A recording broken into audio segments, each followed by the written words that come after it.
well in the old style, but you've caused me enough trouble. Now you face the Shredder.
we are officially live. And hey, Jack, guess what? Guess what? What? Mm. So, I just want to first off say I am thankful that that this Mm-hmm. episode is happening right now, because I could be right now working a 14-hour shift, Ooh, 14 hours now. That was. You and didn't tell me how bad it was. no, I didn't, and I didn't. Well, in total, in 14 hours, it'd probably to actually be less because the original plan was, all right, go home at the time you're supposed to clock out, then Mm-hmm. a few hours come back, come back to do the closing shift.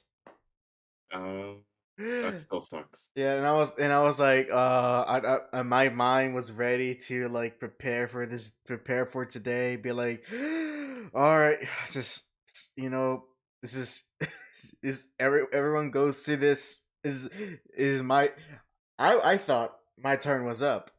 But luckily, someone was looking out for me, and I got a text message from my boss, and he tells me, "Hey, we got someone to close the shift. You don't have to come in." And of course, my mind went, "Oh, thank you, Lord, thank you, The oh, thank you." Lord has blessed you on this day. Oh man, yes, he has. I wanted to mention that, and just to show that for being episode 90, in which we are 10 episodes away from the centennial episode of the Hack Show, and with the 10 and with it's 10 and with the 10 starting from 100, this episode is a miracle. At least I'm gonna see it that way.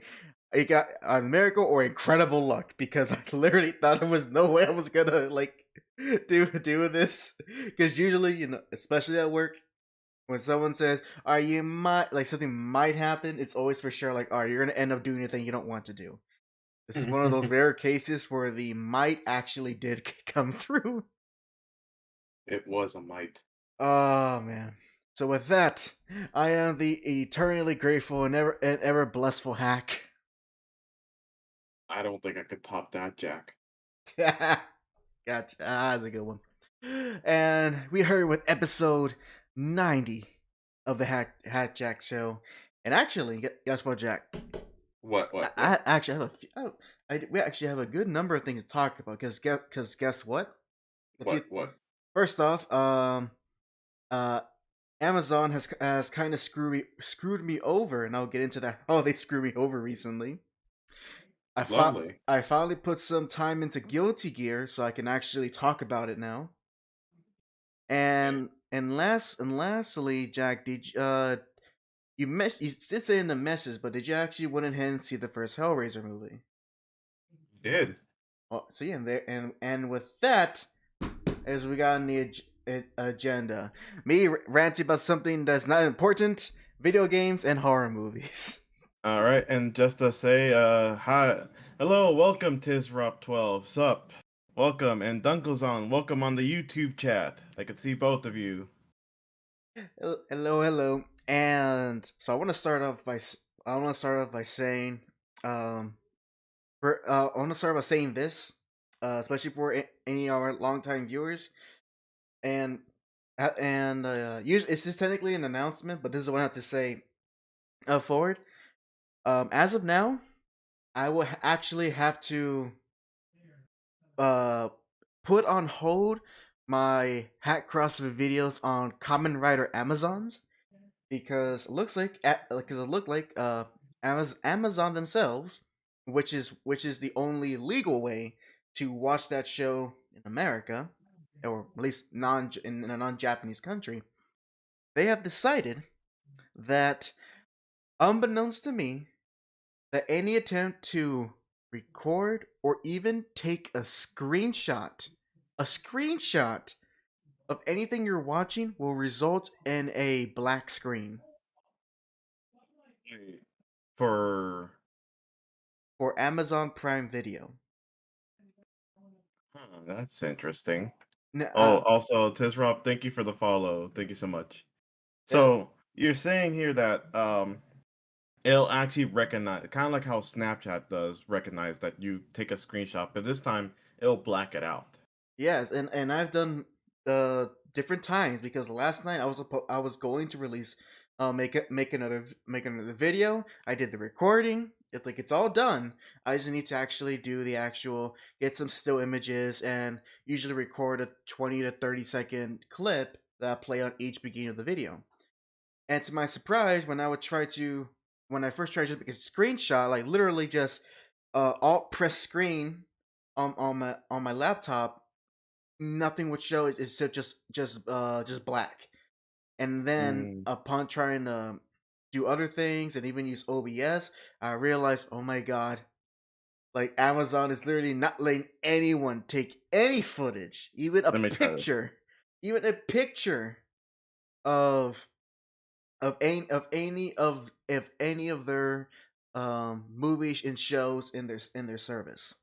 I'm gonna try this right now. I'm looking at it right now. I'm gonna go ahead and try to screen cap something. Let's do Evangelion.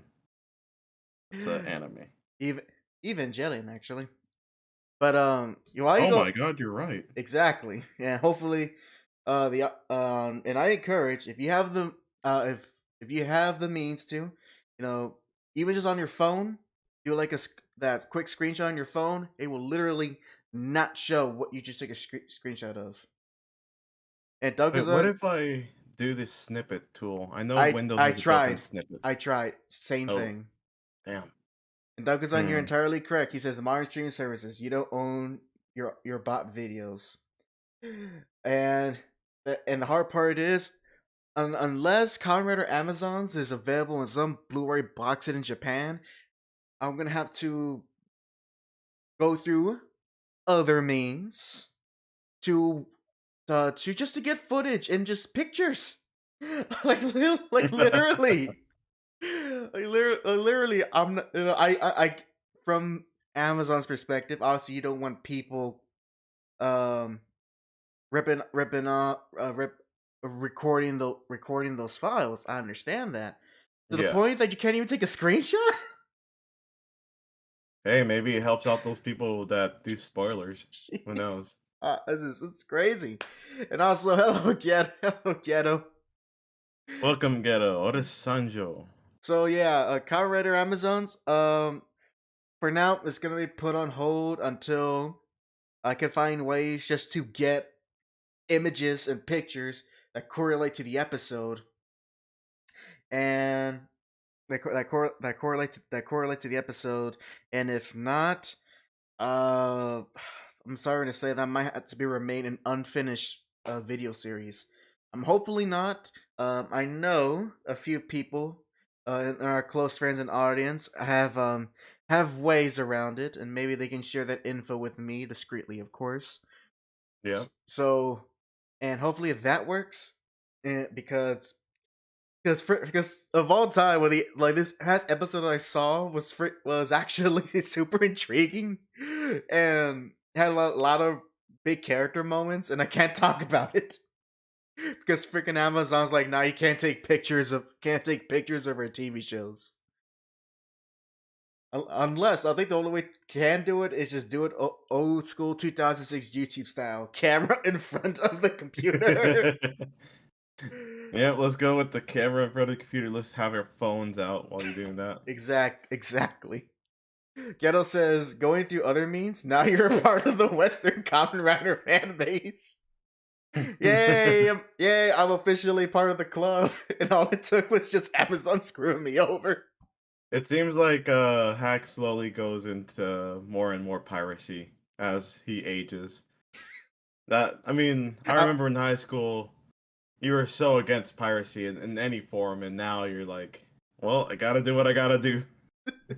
that's different. I had a YouTube channel, but I am, as principle, I am against, I am against piracy. But however, I, however, I do try to remain consistent that if I'm gonna pirate something, is it has to be well within reason, and not just because I just simply want it. For example, for Ghost in the Shell, I actually literally own that entire first season in a DVD box set that I paid for, and I only got and I was only able to get the scenes and images that I have uh, through other means, just so I can have that footage and make those videos. And since I'm done with it, I'm deleting them, and because I will never need them again.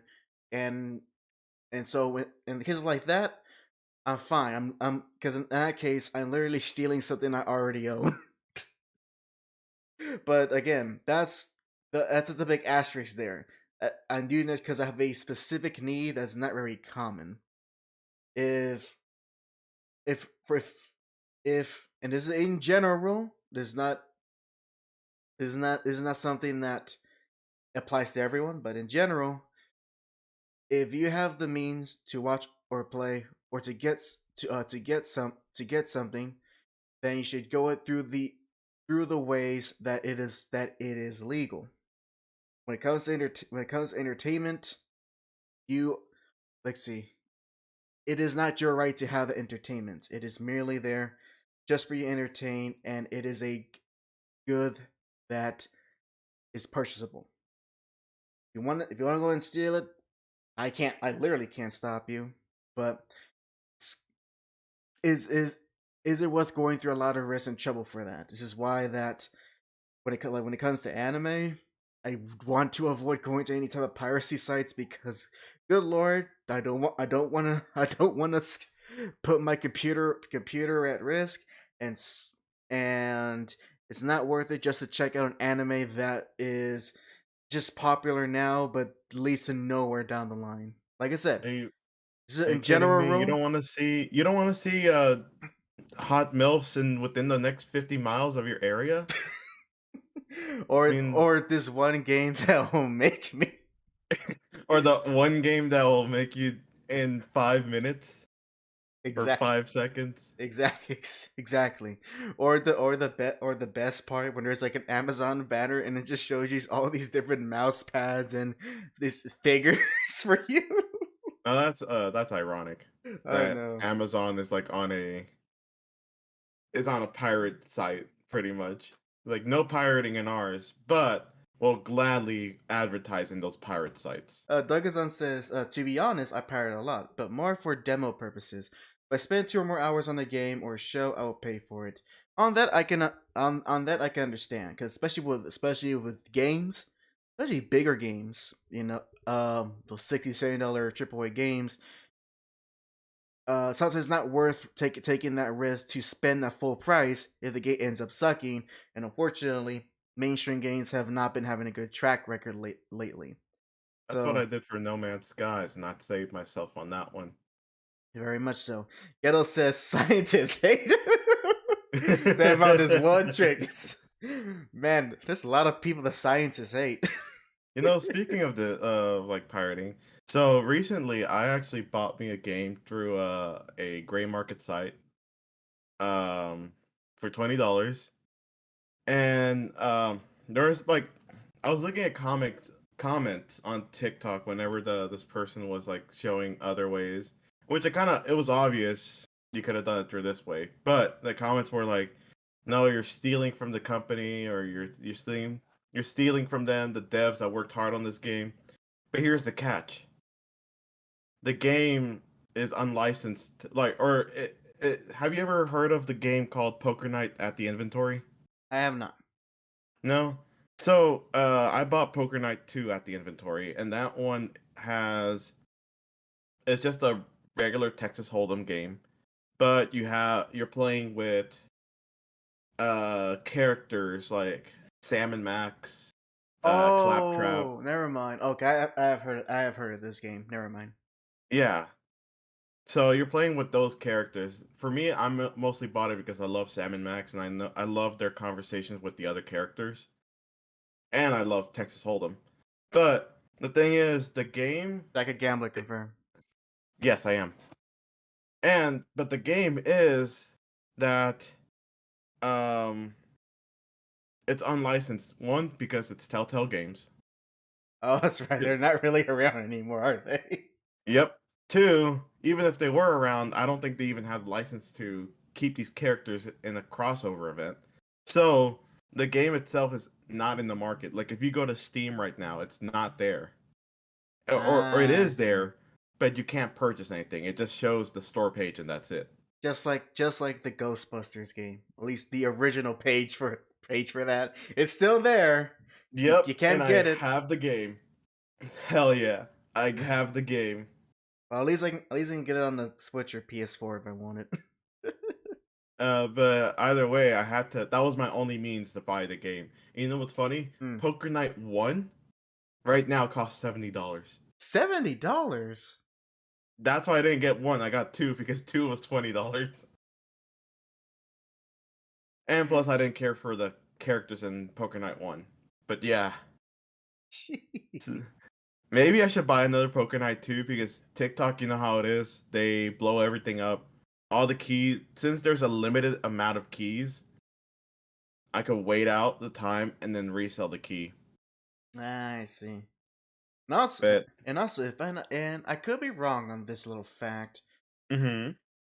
So, anyone in the audience, correct me if I'm wrong, but when the game is done, the devs have already been paid to finish the game. It now, depending on their contracts, of course, they might get bonuses for how well the game is successful. Again, it Yeah. depends on the contract. But for most studios, once the game is done, all the devs have already been paid. They're either their salaries or so forth when by the time the game is shipped. I think so, yeah. So in reality, when you buy a new game, majority of the money mostly just goes to, well, not majority, but a good portion of the money goes to the publisher, and and and and into the developer if it's within their contract. But most of the time, it's going to the publisher because the publisher has already paid large amount of money to the developer to make the game. So just food for thought. I could be wrong, but just food for thought. But hey, And, oh, and those gray market sites, they save my life sometimes. and guess what? Game publishers hate. Yep, they actually do.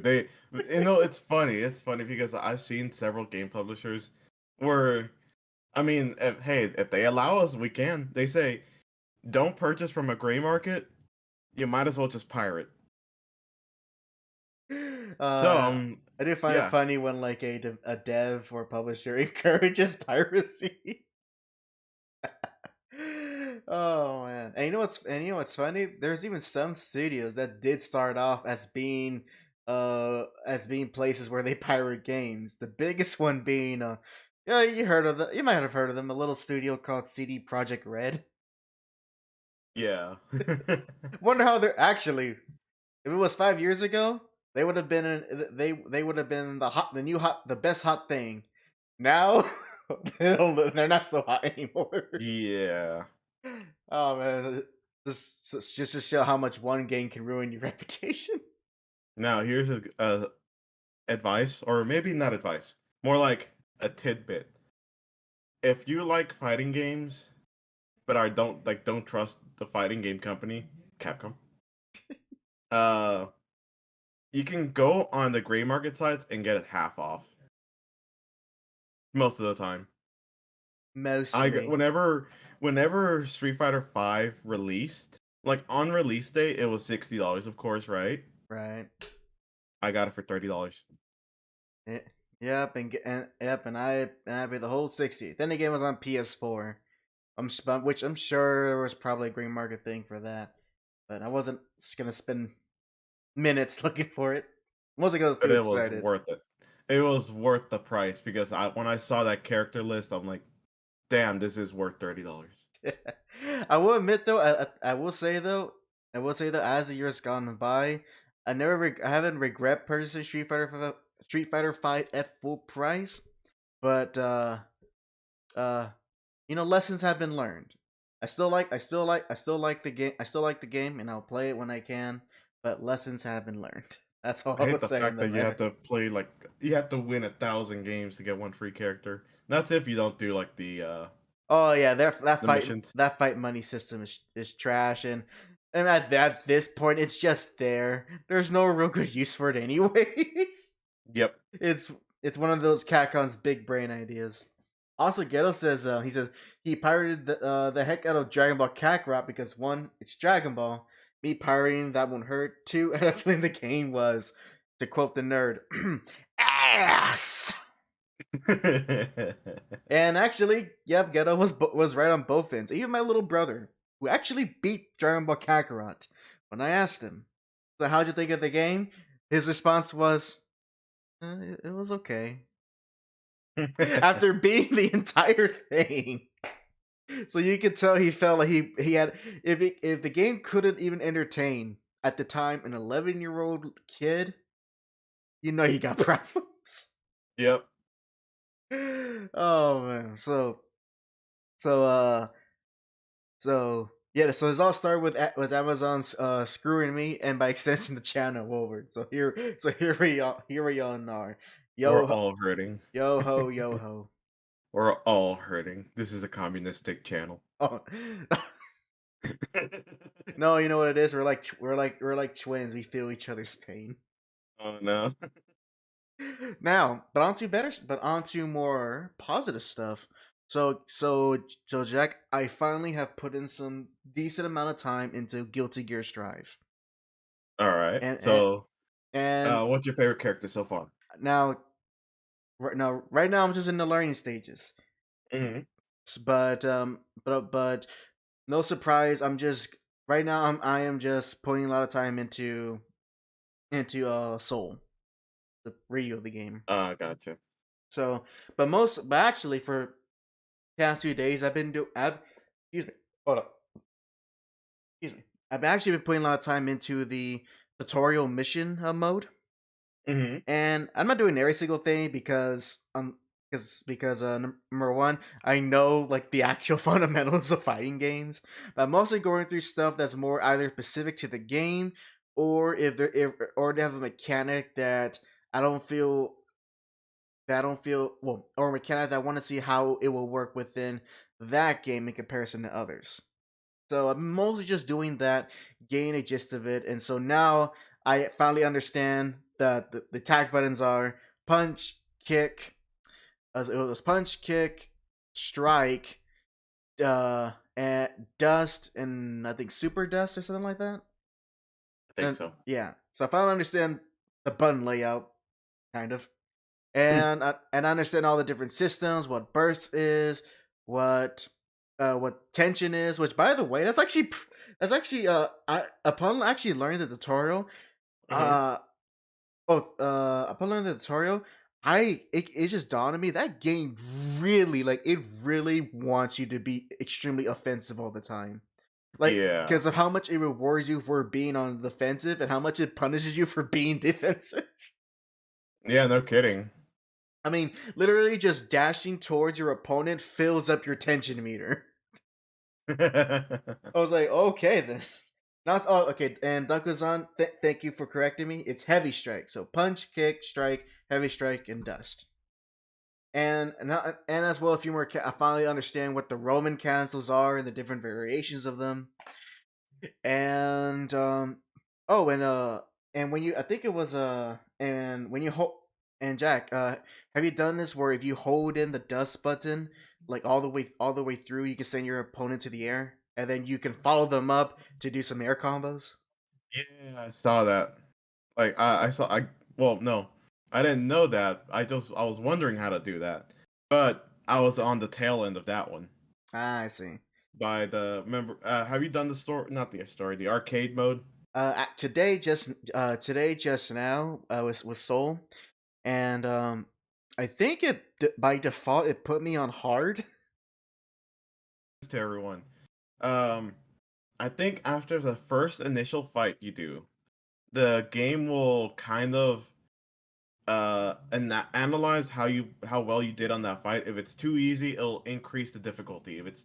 If you lose a few matches or lose too many, it'll decrease it or stay at the same level. So then that comes to me. So also, Duncan's on Don't Judge. I gotta start somewhere, man. I gotta start somewhere and I'm gonna start with Soul. All right. Don't shake your head at me. I'm literally just start. This is like literally my first Guilty Gear game. So don't give me that. I'll give you that though. Soul. I'm shaking my head right now. Shaking your head like a disappointed black woman. What about Eno? What about that girl that you wanted to play? Who? The one with the guitar. Eno. Eno. Say that. I'll say the other characters for later. I'm just trying to get my bearings and my fundamentals going. Shake my head. Oh, shit. But I did finish all of our arcade mode, and can you? Okay, so make a guess. Make a guess of who was the character that caused me the most grief. It wasn't the boss. No, surprisingly not. He did not cause it too much grief. But I think it's because I had assistance with Kai. So it was like literally a two versus one match, which I thought was pretty fun. I mean, the problem is for some reason he always like blocks everything, even my mix-ups. I see. So also Saxa says it's pronounced Eno. That was Ino. The announcer said Eno, right? Oh wait, I'm thinking maybe the Japanese one was Eno. I mean, I guess I could look it up now, but I'm gonna look it up. I have it pronunciation. Alright, well, Jazz looking that up. So the actual character that was causing me the most grief playing arcade mode was actually was Axel. Freaking Axel, and it's mostly because of his ridiculous range. And I'm like, I gotta charge in, and he really was kicking me for a loop to the point that I was getting super frustrated with it. It was Ino. Oh, it's pronounced Ino? Yeah, but can you repeat who it was that was the causing you? Axel. Axel. Oh yeah. I see. Okay, so here's the thing.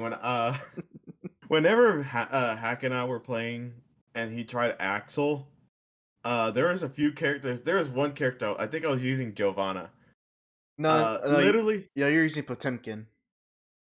No, Giovanna initially. Oh, okay.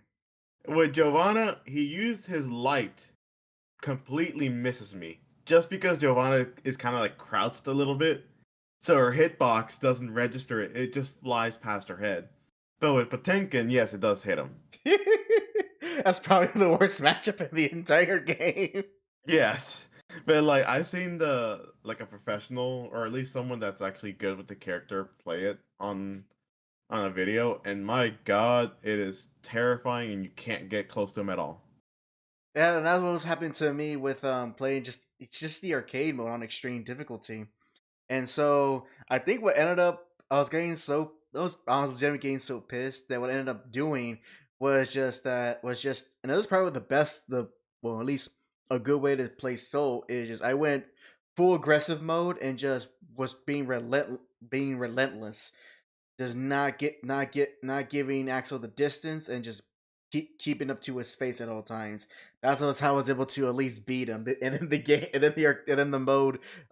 game put me back to hard mode because I lost too many times. Yep. So he was the character that caused the most grief. Second to him would have to be was it Malia? Let me see. The woman with the bayonetta hair. Oh yeah, Milia. Milia. I think that's how you pronounce it, Milia. Let me see. Milia. Yeah, she was one. She's calling me the second most grief. But pretty much my strategy went the same. I just went full ham and try to get the AI no rest with admittedly Soul's very like strong attacks, because his whole thing is me playing it. combo wise, he's not much to him, but he packs a lot of punch. So with the few combos you can do, it does considerable amount of damage. Like at a certain point, like it was like a round was over, and I was like, wait, that's it? Oh, okay, we're good here. His only weakness though is that his reach is is not not too great.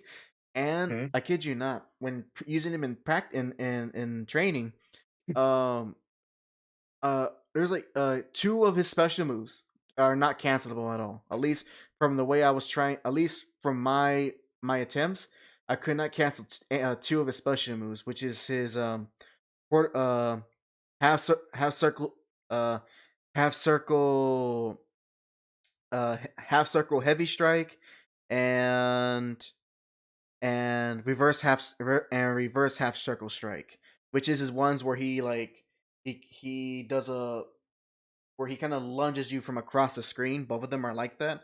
Neither of them are cancelable from any of his standard attacks that I could find, and so they're mostly there just for you to get in there and for pressure. Mhm. He only has got like one, two, three, four moves he can actually cancel from. And as far as his standard attacks, it really was a matter of just getting a few hits in and then ending it with a special of any kind to get that extra damage. Because other than that, he is essentially a pretty bare bones character. Yeah. And Duckozan says, if I f up, purple Roman cancel. Also I had to keep in mind those two systems too, because I'm used to, I guess, some more traditional fighting games that I would forget to use burst or my Roman cancels, and when I finally do it, I never do it in a way that actually gives me the advantage. Like in all those times fighting Axel, I could have used my burst, but I didn't because I'm so used to not having that type of system in a fighting game. Yeah. But That's how it usually goes. with time, I'll definitely get better. And with the next character, I'll save I know for later. I actually really want to try Milia. She actually seemed very interesting. Yeah, I think I tried her after we played, and I think she was a setup character. I'm not sure. I forgot. Maybe I'm misremembering her moveset. She has one special move that allows for setup, so I know Mhm. that for sure. Yeah. It's like weird. It's kind of like a delay. It's like kind of like a delay fireball where she's actually no, it's more Yeah. like a delay sonic boom. So something like Yeah, that. she uses that, and then she can rush down. Like I used that and then rush down to the person. I think she is a rush down character. Let me double check. And so, but overall, I did have some fun. I had a lot of fun playing the game, and well, Oh, she's a speed. she's High speed. she's high. No, she's not rush down. She's high speed. No, but I know and Giovanna are rushed down. God, Giovanna is definite like the embodiment of rush. She is the embodiment of rushing people. So she's singing Tom Sawyer. Yes. Her easy to use is 4 stars out of 5, and yeah, it's easy, very easy. Dugazan says, I know has the shortest move list if he remembers correctly. Um, I think so. For because I know when I initially played it with Jack, I uh I was able to and just briefly looking at her move list, I was able to kind of memorize them because there wasn't too much to memorize anyways. And Ghetto acknowledges my pun. Someone loves Canadian rock. Let's see here. High speed. Apparently, the game has a definition for it. High speed. They can move at incredible speeds. Who would have guessed it? They take advantage of their movement to take control of neutral. Okay, it's so pretty much they're just being Sonic, being too fast for the opponent to catch, and because of that, it's more about getting that damage and just outmaneuvering your opponent. Yeah, I don't see any one-shot characters. Are there one-shot? Oh, there is the Nagariyuki. Yeah, Nagariyuki. That's the sword guy. And Rush. Overwhelm the opponent with fast-paced, continuous offense at close range. There you go. There you go. I'm trying to think. Anything else about the game? Yeah. So I haven't gone online or anything like that, but I'll definitely play a bit more of offline stuff, just and explore more of the characters aside Soul, who at least Dunklazon is giving me the stink eye over. But characters I want to try so far, just from looking facing against them, is obviously Aino and Milia.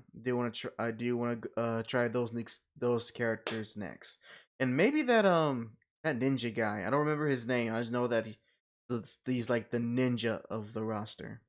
It looks fun. I want Oh, to try. I think I want to main False too. and also Hmm. so I was trying to learn more stuff about Soul. I was trying to see what kind of cross ups he had, and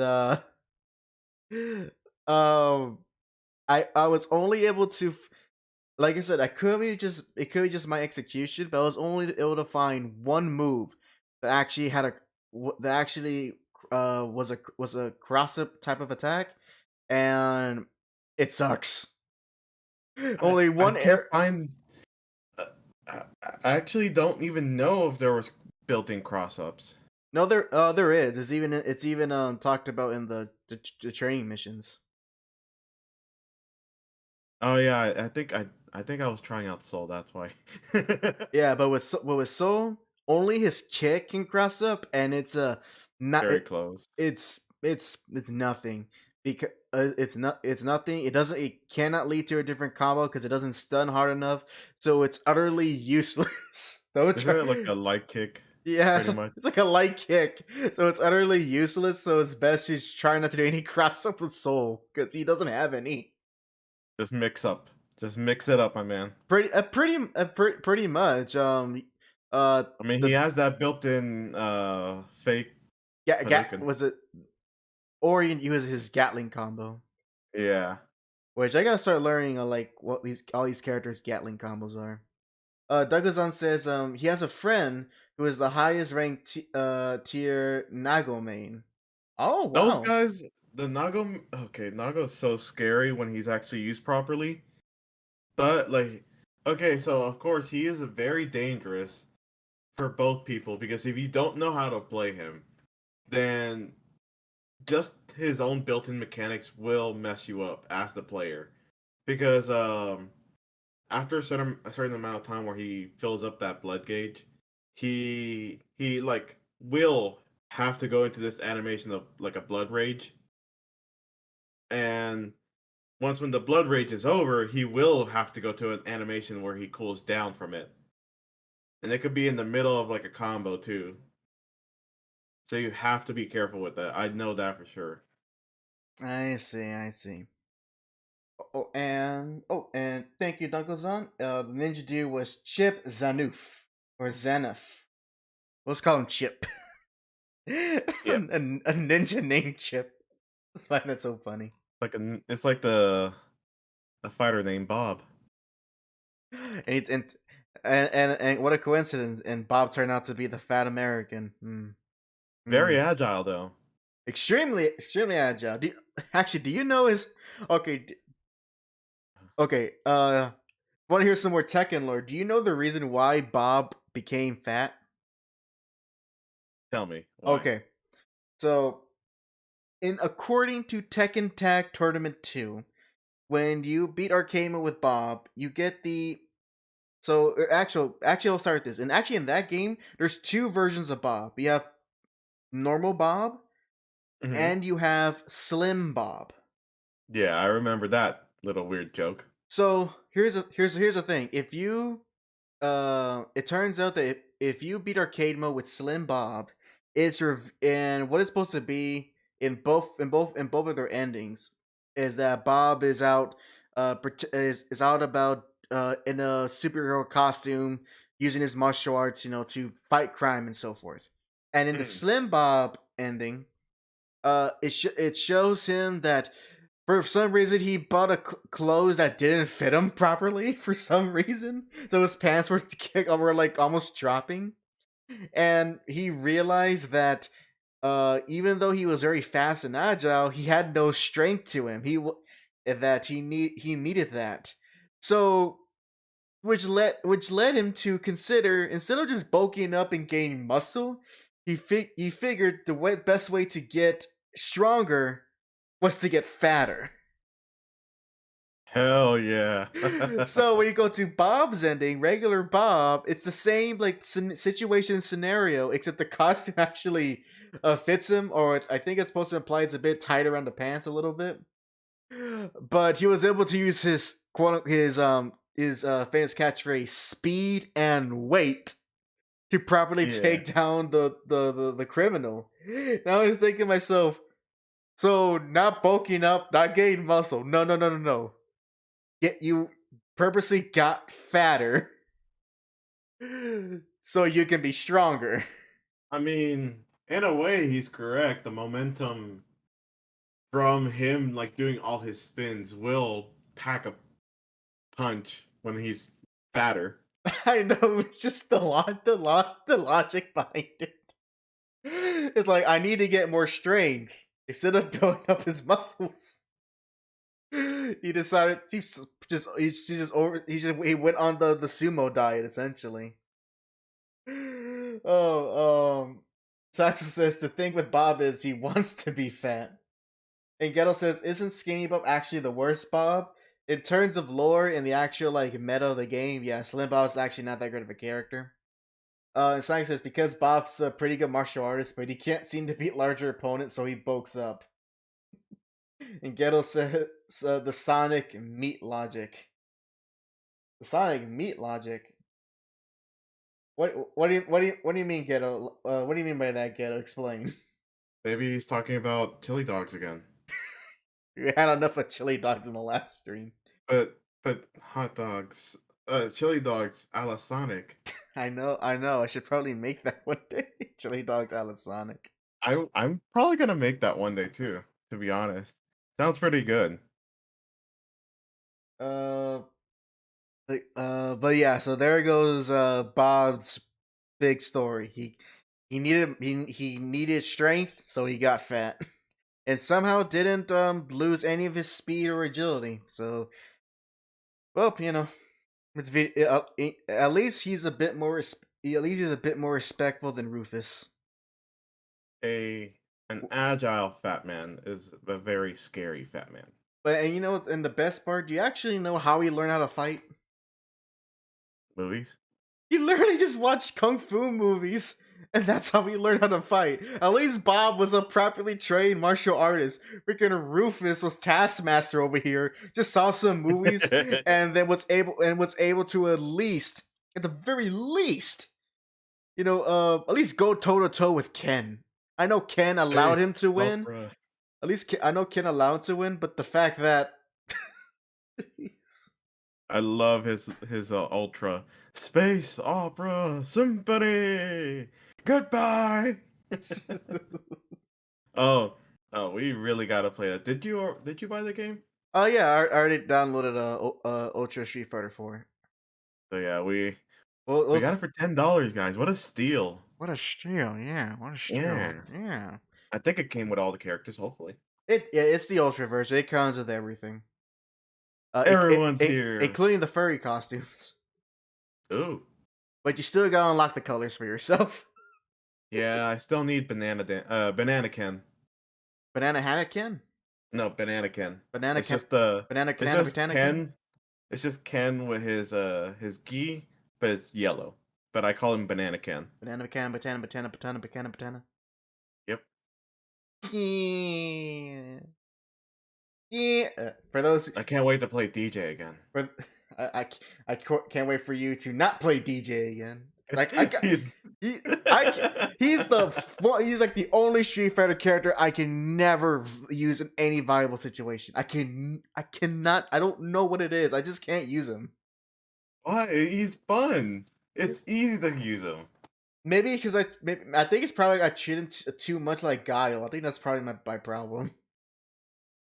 Probably. Who knows? Yeah. He's like the only. He's like the only. Not the only, but one of the few Street Fighter characters that I'm like that I legitimately suck at. He He is to me what Ghetto is to Chun-Li in any other game that's not Marvel vs. Capcom 3. That for me, that's Makoto. I just What? I know the thing is because I know Makoto's fast, but whenever I try to use her, I can't be fast. You're not fast enough. I'm not fast. You need more speed. I mean, You have the need for speed. I have the need for speed. Says Makoto from the hit movie. No, from the hit movie Top Gun.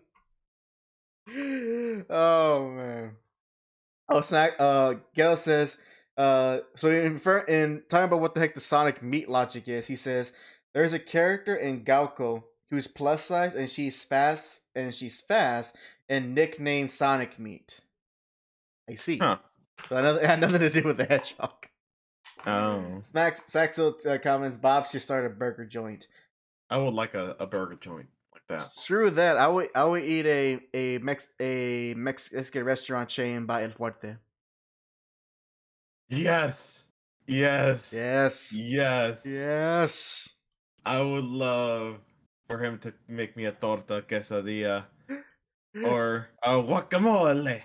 Or quesadilla bomb.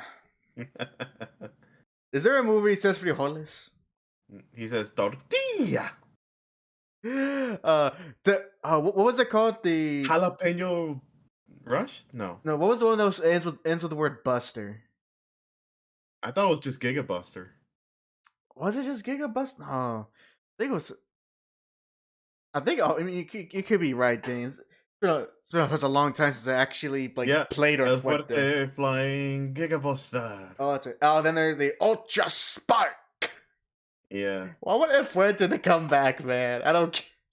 I want him to come back. I want him. I want him. I need him. I wants him. I needs him. I want him back for Street Fighter 6. These people, they think that El Fuerte is a racist, but nah. He's a perfect embodiment. He's a perfect embodiment of Mexican culture. If I could, I'll start playing that. Actually, you know what? It won't. I don't think it'll show up on the Twitch end. But since I haven't got copyright of this music, I might as well play it now. Where's that file? Where's that file? God dang it! Where is it? What is it called? Hold on, I have it actually downloaded on my computer. Let me just try What to is it called? find it. It's it's the Warthog theme from Red vs. Blue. Oh. But I know I have that somewhere here in my computer. Just give me a second. Dang it, do I not have... Oh, I better not have deleted it. No. There you go. I'm gonna put it on the Discord for you. Oh, found it. Okay, I'll play it on my end. There you go. We're gonna have. All right, if you want to hear the song, come to the YouTube end so you can hear this great music. It's in the Twitch end right now. I don't care about copyright strikes.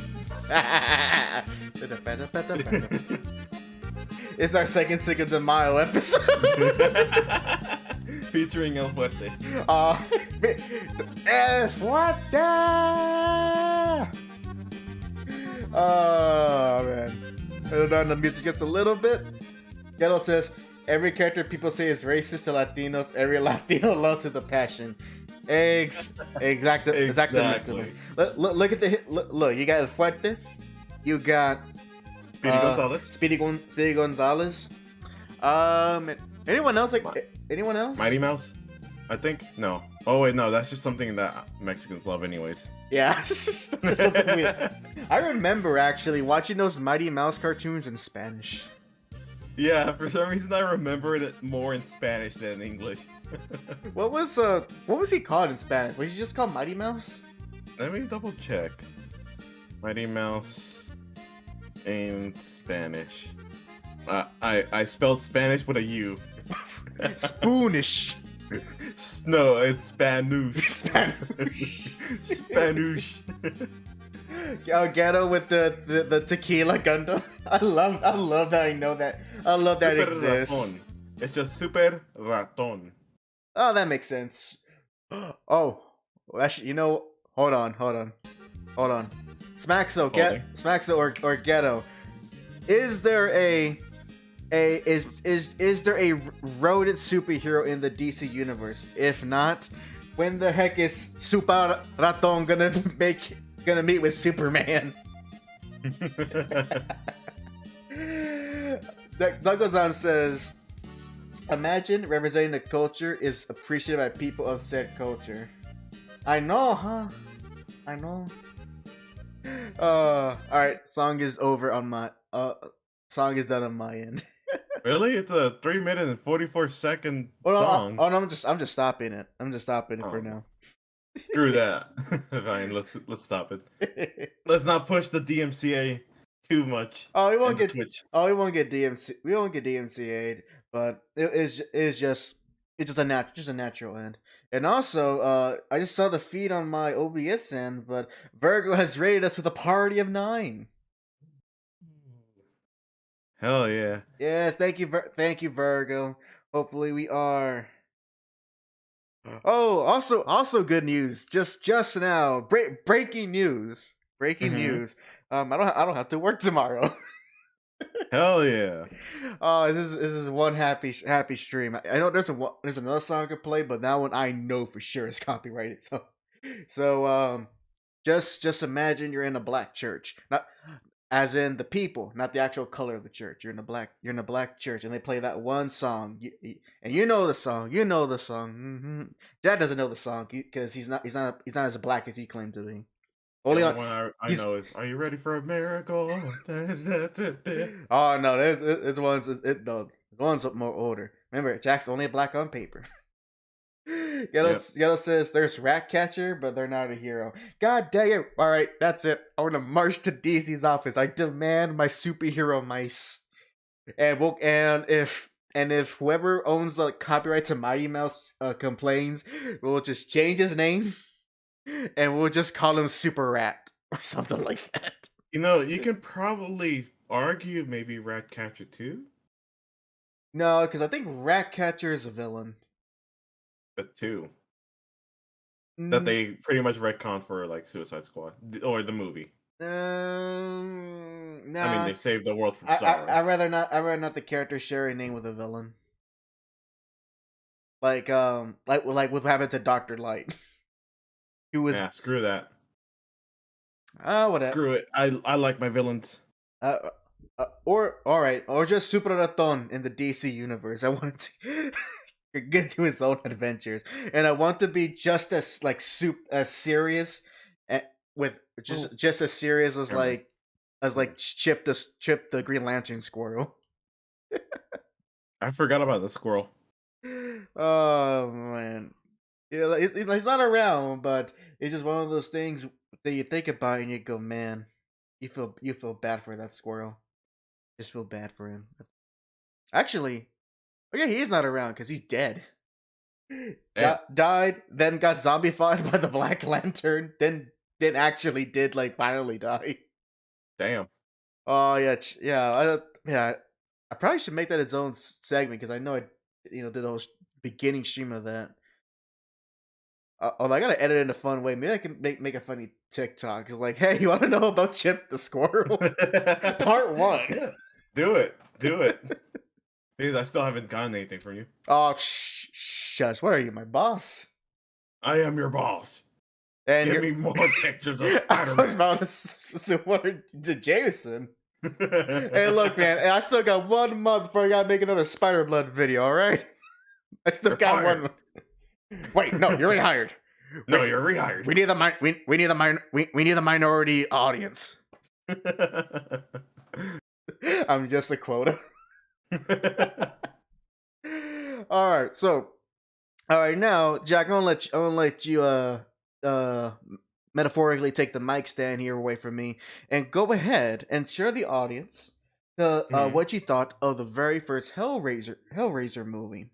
Since you guys watched this recently, and you can go ahead. What made you want to watch it in the first place?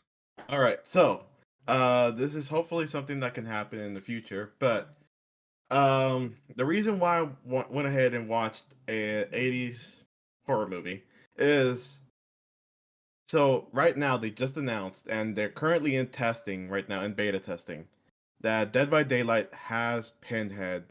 Like it has been confirmed and he's already on the beta testing servers. And my god, I love him. Or not that way, but I love the way he plays in the game. It's You love his main amazing. holes. Ew. But you love. But anyways, um before before that whole confirmation of Pinhead, I had I think a day or two before they were announcing who the killer was going to be. And they had just a very quick teaser trailer. Let me see. Maybe I should let me see. Let me put it out here. I'm gonna actually go ahead and show everyone the teaser trailer for those that didn't see it.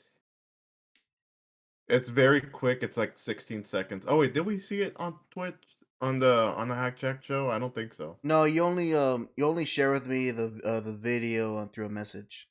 Okay. Yeah, I'll go ahead and show it on my end as well. All right. So let me put this on display and put the. It's a very short teaser, and just to give some context, the Dead by Daylight community was going between Pinhead or Springtrap from Five Nights at Freddy's. The people that were going for Hellraiser, they had like apparently it went from like the Twitter from Dead by Daylight to the Japanese Twitter of Dead by Daylight to some other places where they were all just saying they were having either random pictures or random tweets with just letters, and the people were doing their best job to figure out what these letters were supposed to be and to find out where it's going to be coming from. After that, they put out this teaser trailer to help people out again. All right. So let's see. Yep. Ready? I'm ready. Let me. You can do the count. Set. Go.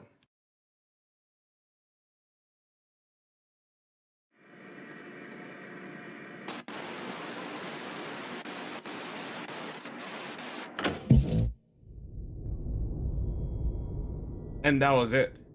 That was the whole trailer. If we go back, actually, let's go back to a point where you could see the flashing. It flashed for a split second, a flower, and pretty much, I was going through the comments and I realized that people were saying that this is from Hellraiser because there's a flower scene. I saw the scene and I was interested automatically. So, my thoughts on the movie itself. I really enjoyed the movie. My brother was hyping it up because I was telling him I was gonna watch it, and he told me that it was like one of those movies that scared him as a child, and I could see why. It's very very gory, and for me, I mean, I'm pretty impressed by the effects for how it was at the time.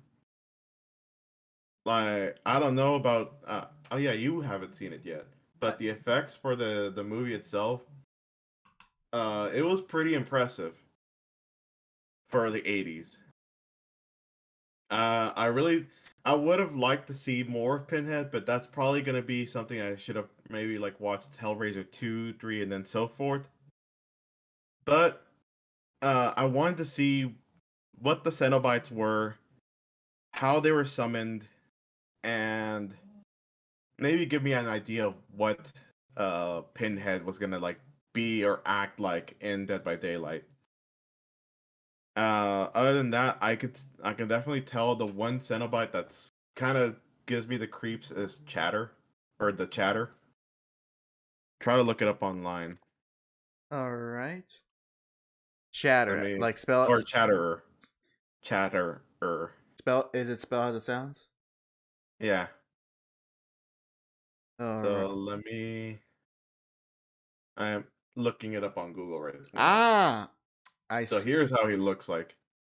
And of course, his name is the Chatterer because he doesn't talk. He's just silent, has no face, and you can hear him from just the chatter of his teeth, which kind of is very unnerving to me. And also, um, I I think Capcom's in trouble because they clearly they ripped off this design for Nemesis. Yeah, It's probably. so transparent. Yeah. Someone at Capcom saw Hellraiser. Yep. But yeah, I'm showing it to the audience. I can see why you got freaked out by him. It's those gums, man. Those gums. Yeah. But like there are several Cenobites, and my god, I did not know that there was so much lore into Hellraiser after reading the Wikipedia for it. There is so much lore that I don't even understand it. I'm gonna have to watch the movies. I think there was a TV show and the comics. There's comics too, by the way. If So if you're down for that. from what I understand, I think there's like a certain point that you can kind of stop because I know from a few people who have talked about this series passionately. I Hmm. think maybe I could be wrong. I think it's what after the third movie that things kind of go sideways in terms of the story. But You can see that. and as far as like other as far as other materials, they're not important, but there's like it's good supplementary stuff. But it's not important for you to learn, like to read or watch when it comes to TV shows and all that. Also, Ghetto does say though. He goes, I got you on the comics. The comics are mostly anthologies, but still good. There you go. And Okay. also, first off, I see you, Virgo. Hello, Virgo. Welcome, welcome. And he also says, Ghetto says, Hellraiser helped make him the man he is today. Oh my. I'm I- not sure if that's something that I should be worried about. well, hey, look, it's either hell. It's look, it was either gonna be Hellraiser or Well, let's see. When did when did Hellraiser come out? Give me a second. 80. 1987 or Yes, 1984. 87. So look, it was either gonna be Hellraiser that defined who he is, or let's see, or freaking. Oh, damn, there's a lot of good movies in 1987. But Hmm. any case, it was either gonna be that or Adventures in Babysitting. Now, but like, so the thing is, I wanted to see what he does, and from what I got from the first movie, uh, the person that if they find the box, which I forgot what was it called, the Lamentorum box, I think it's called. I'm not sure myself. You can just call it the box. Yes, the The box. box, box. So yeah, this box, if they figure out or solve the box, what ends up happening is the Cenobites get summoned. And the reason why people summon these Cenobites is that mostly because of what others or from what I can from what I can gather from the end of the movie. Um, does it matter if I spoil it for you? Yeah, go ahead because um, don't it's a very very old movie, and I'll probably will Sure. forget most of the stuff anyways. From what it looked like towards the ending scene. Wait, let me see. Ghetto said something. Let me see what he says. Also, as for the movies, I recommend going at least to the second one, then stopping since the rest of the movies are direct to video and are pretty much other movies with Cenobites shoved in. I Uh, think with random Cenobites shoved in. okay, I think that's okay. Yeah, that's right. They do go direct to video, and pretty much, when I say they go sideways, they pretty much what it means is because the original writer and creator is no longer, he no longer is a part of it. They end up becoming just generic horror movies with the Cenobite just thrown in there. Gotcha. But so like in the end, from what I understood from the ending scene on the Hellraiser one, it looked like as if this homeless man that was following Kirsty along the whole time was actually like some kind of demonic being, because Kirsty went ahead and threw the box into the fire to not let anyone else suffer through what she did. But the homeless man that was also pretty much a demon grabbed the box, took it, left with the box, and then you go back to the scene where this almost like an old hag was with the box and was telling someone would they like to purchase it. So, but like the pretty much what this box was supposed to promise was like pleasure beyond like physical realm, like pretty much a pleasure above a plane, just like levels ahead. That's what it was supposed to be. And even then, Pinhead was the one that he says that some people call us demons, angels, punishers, and But they're of course very sadistic and they love torture. they love the Yep, pain, yeah, they definitely do. and and also, Jack. I'm just looking at some little trivia about the movie. Hmm. Uh, did you know that Hmm. this movie is actually based on a book? Really? Yep, by by the same director and writer for the movie, Clive Barker. Oh. It's from a it's from a it's from a novel called The Hellbound Heart. So Huh. and reading here, it looks it looks like a lot of what you see in this book is was the foundation for Hellraiser, including names of characters and so forth. Although I think the story might be a bit different. But yeah, so there you go. There is an original novel that was made that was written by the same screenwriter and director. Hmm. So Eh, let's see here. Okay. So, did you know what how he's gonna attack in Dead by Daylight? That's actually I wonder because as far as I knew, Pinhead's not really he's not really an active type of monster, is he? No, he's not. He's really like once whoever summons the box, he'll chase them, yeah. But he's never actively trying to kill someone. So how is it gonna work in the game? They made it to where um okay, so from what I gathered from some people that were like wondering how is he going to be tied into the game, and I saw like a like a very small screenshot, and it was inside the beta tested game. So whenever there's like this little biography that'll tell people how these people got into the realm of the entity. And just I think for they confirmed that it's only going to be the killer, and there's no survivor coming in with Pinhead. It's just the killer.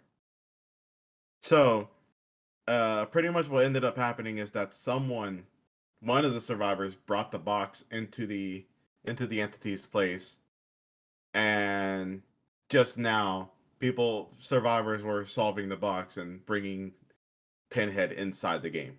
That's all they explained that as. That's the canonical lore, it seems. Oh, okay. So is has there any gameplay been revealed yet? Yes. So the gameplay, most of the gameplay has been done through streamers, so it's very hard to tell, like, give you snippets of what happens.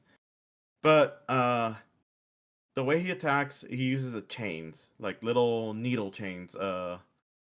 Like they're chains that have little hooks at the end of it, almost like fish hooks. Ugh. And that's his basic attack. The other attack he does, which is actually using them, he'll almost in a way open up a little small portal and then can manually fly the hook into a person. And whenever they get hooked with that little chain hook, they get slowed down, or they pretty much have to kind of yank themselves out of that chain hook to keep running. Yeah. I see. Oh, and what's worse, what's interesting too is that the box is randomly placed on the map too. So, and now is that the way? Is that a way to defeat him, or is that just a way to just stall him? Let's see. I don't remember. So, if Pinhead's the one that picks up the box, what ends up happening is he, I guess, unsolves the box, and then it goes to a different portion of the map, and he's able to reveal wherever all the other survivors are at, and also more the teleporting chain hooks that I was talking to you about. Yeah. They start spawning sporadically, trying to hit the survivors Ah, I without see. him having to control it. Gotcha, gotcha. So what the survivors have to do is they have to find the box and solve it, so that can stop happening. The sporadic chains trying to get them. Ah, well, just a well. Sounds like another character in which uh you someone would much rather prefer playing over like what wasn't like Freddy the one that's actually not that great to use. Yeah. Now I think I don't know. I don't know how Springtrap would have been. It would have been interesting. Oh, I can't be like saying I hate the thought of Springtrap being in the game. I would like it, to see how it goes, you but yeah. you know what that would be equal to if the What? freaking Five Nights at Freddy's character went into Dead by Daylight. That's like the equivalent of Steve making it to Smash. You know what? You're right.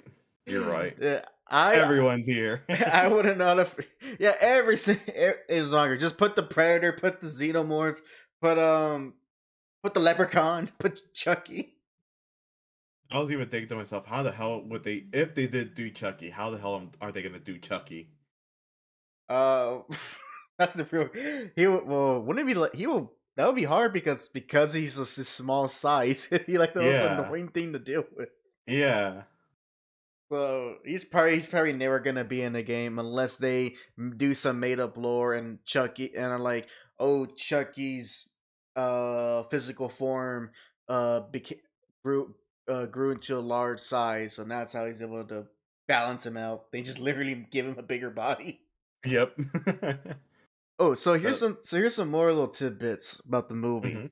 So did you know that for the film some scenes had to be cut uh because it would have gave the film an X rating. Yeah, I would definitely see. I would completely understand. Like a lot, there was so much gore in that movie. So so here's the gore that was taken out because it was too much compared to the final cut. Let's see. It Gotcha. says here 2.5 shots were excised from the first hammer murder, including a close up of the hammer lodged in the victim's head. In the scene where Oh, okay. Julia murders another man, the actor playing the Yeah, victim felt that it made sense for him to do so naked. The nude murder scene was shot, but ultimately replaced with a semi-clothed version. yeah, yeah. I remember that scene. A close-up of Kirsty sticking her hand into Frank's stomach, exposing his guts. Yeah, that one was a. Ugh. And Even though Frank was an asshole, and he is pretty much almost like he's technically the killer because Pinhead was kind of like a secondary in the sense. hmm Uh, that would have I don't like the thought of someone going into my chest cavity and ripping out my intestines like that. oh, then don't play Mortal Kombat then. And lastly, uh, a longer version of the scene where Frank is being torn into pieces by the Cenobite's hooks. Final shot Yeah. where his head explodes and his brain messily splashes out was also cut. Now, speaking of that last scene, so let's go into the Pinhead's Mori, which for those that don't know how Dead by Daylight calls these things, the Mori is pretty much the kill animation. You have to do either some special things or sacrifice a special offering to the entity to be allowed to kill yourself. Because most of the times you killing a person is just you putting them on a hook 3 times and they go up into the equivalent of hell with the entity. But yeah, with the Mori, they are special animations with deaths. I put it in the sources and I'm waiting right here right now to show you. So go ahead and have that loaded up.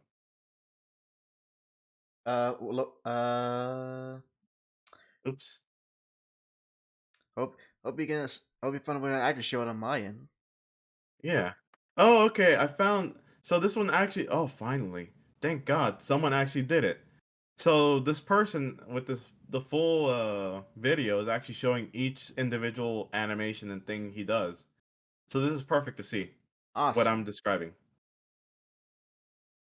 All right. Let's see. Tell me when you're ready. Take a second. Here is the video. Mm-hmm. All right. Let me just close this out for a second. That. All right. I'm ready. Okay. On go. All right. 3, 2, 1, go.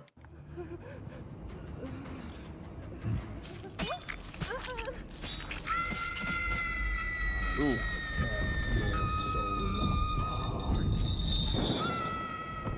Yep. Just take them into the world. That's the Mori.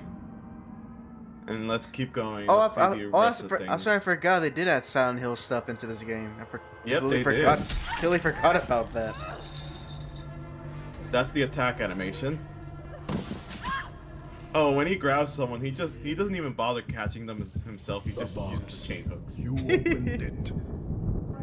I came.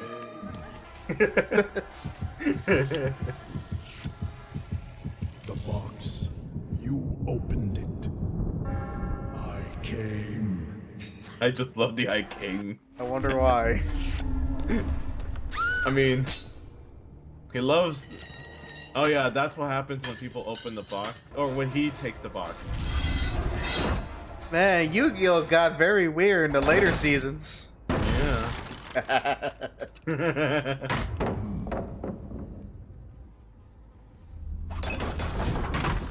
He just likes his chains, my man.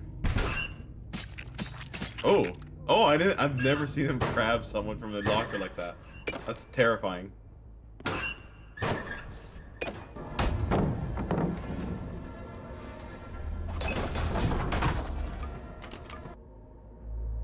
Gateway and summon chain. Ah, yeah. Ooh. Yep. So he opens up a little gateway so he can manually control the chain. Freaking Ghost Rider doesn't use chains as much. Yeah. So those are most of the animations right there. That's pretty much all the animations. I see. Okay, at least he got a good idea of how he will work. Because I was honestly wondering like how they were gonna animate him being very active for the type of game Dead by Daylight is. From what they seen, it's like, yeah, that makes sense. The box.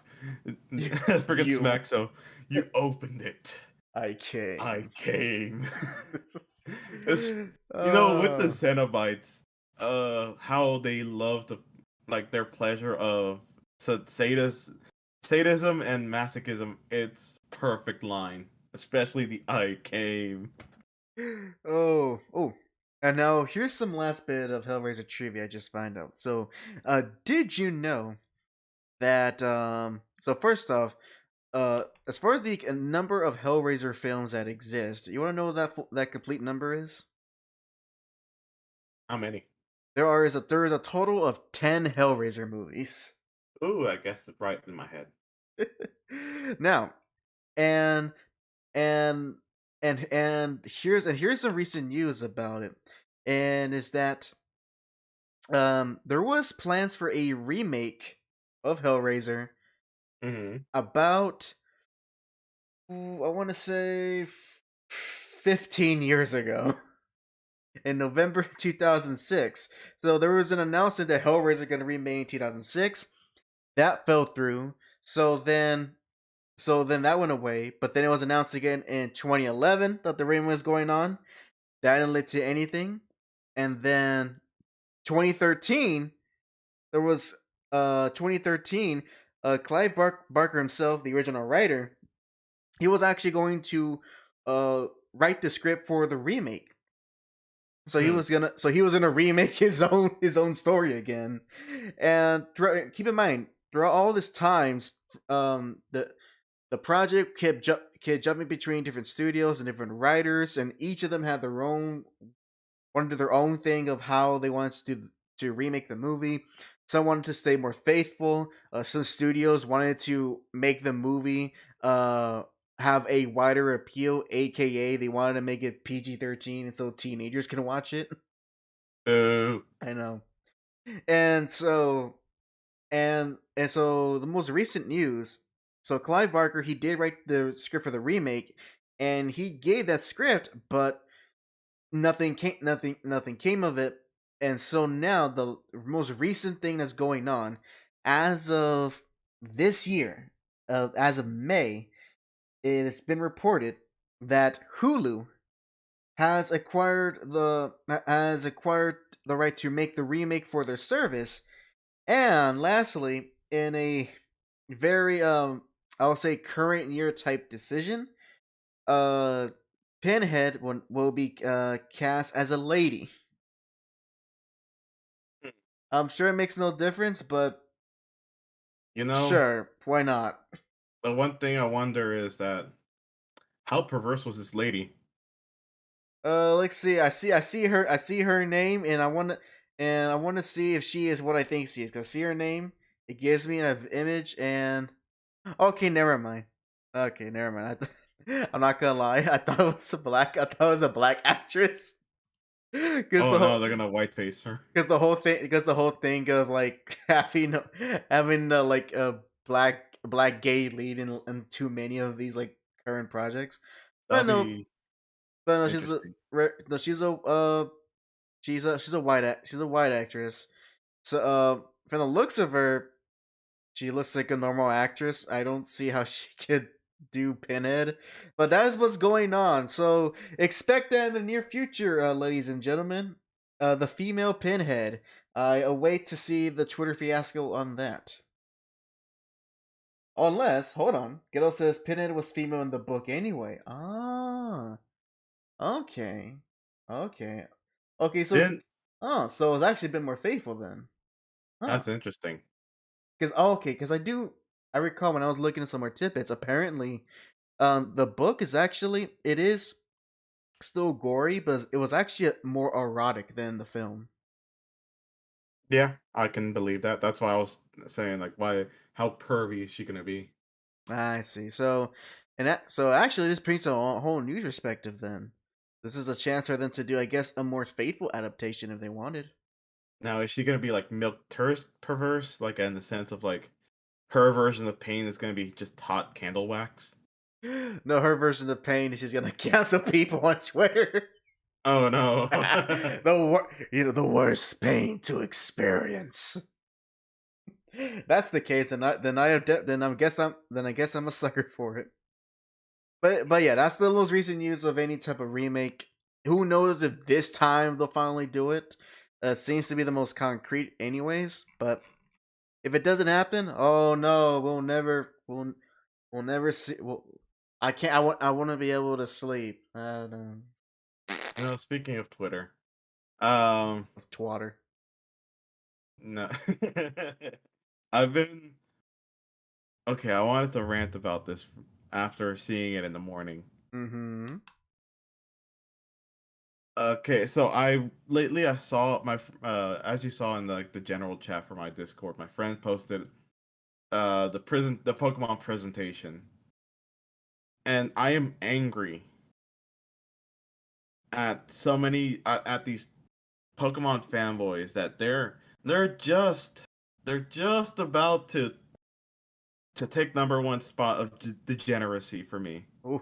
Oh, I think I saw that tweet. Let me go and let me go and find it. It's to say your exact words. Give me a second. All right, let me look it up for myself too. I said, right Right, I here. see it. To quote Jack, Pokemon fanatics are solely up there on my list of degenerates next to Smash. If they keep overreacting to mundane video game mechanics and defending laziness in companies. You know, Yep, that's what I said. I'm gonna And like it's and retweet all that. true. All true. So I didn't see the Pokemon presentation. Enlighten me. What has garnered your vitriol and disappointment? Okay, so this had that Twitter post had to do with that tweet had to do with a video I saw on TikTok where this guy, he is just like bug-eyed seeing the most mundane thing about a remake of Pokemon Diamond and Pearl.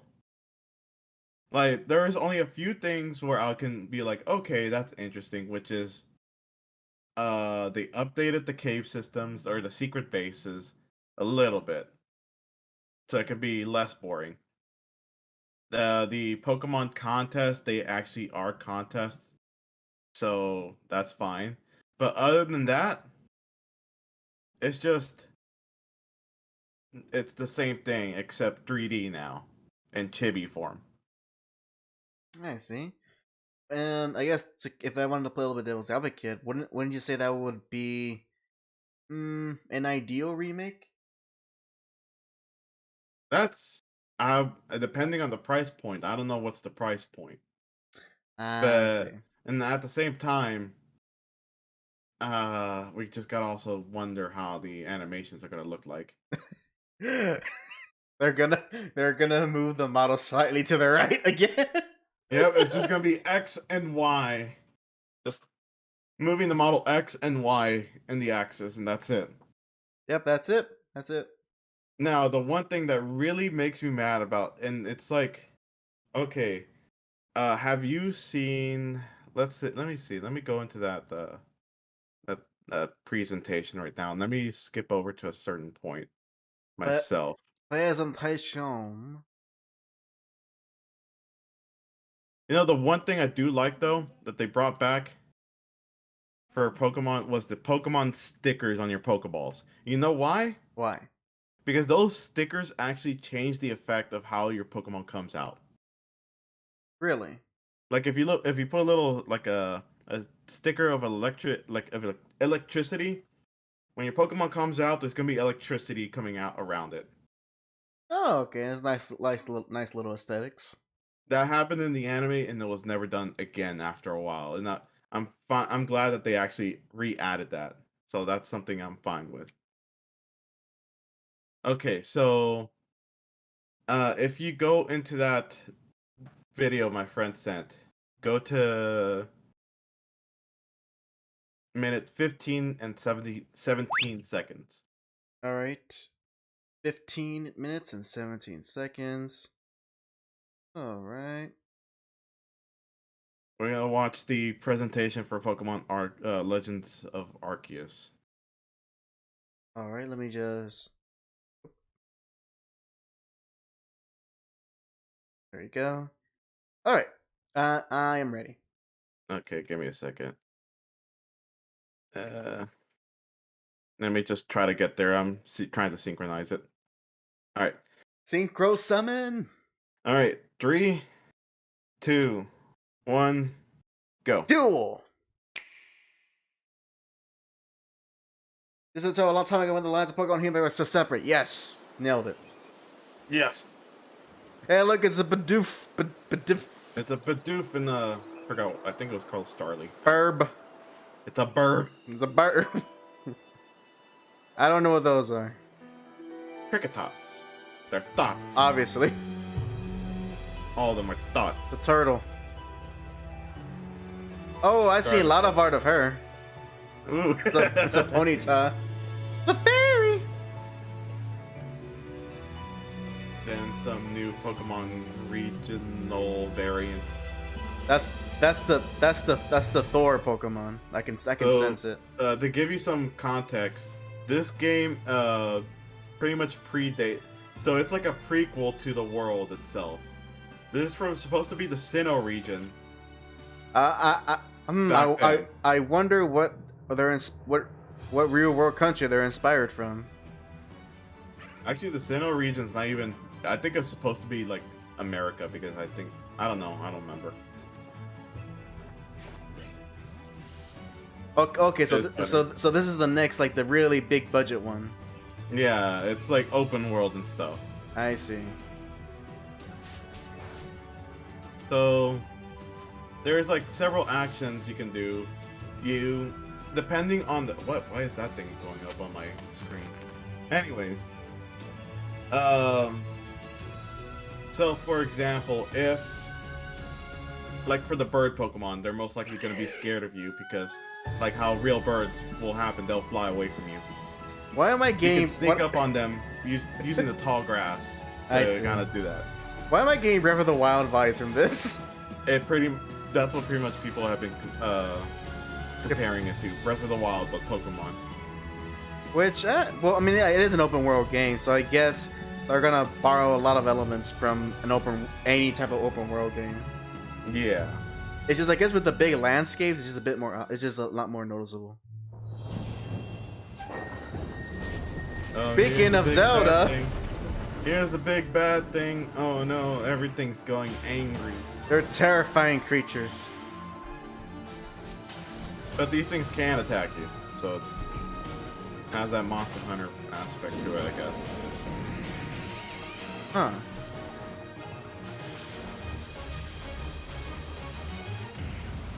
Strong style. Agile style. Pretty much the difference is strong style, you hit harder. Agile style, you're faster, but you hit less hard. Imagine every Pokeball built in with the fireworks. Hey, it's that one. Tentacool. Geodude. The otter thing. Cyndaquil, yeah. Eevee. Mr. Mime. Well, this is a great game because it has Mr. Mime in it. I don't know what you're complaining about. Not actual gameplay footage. What? How dare they? They don't have 2D stuff here. That does not look. That 2.5D. does not look 2D. It's 2.5D. The Pokemon were in the way. 5.2D. 5.2D. 5.2D. All right. January 28, 2022. All right. So from just a simple trailer, it's like at very least this is probably the Pokemon game that Sword and Shield probably should have been in to begin with.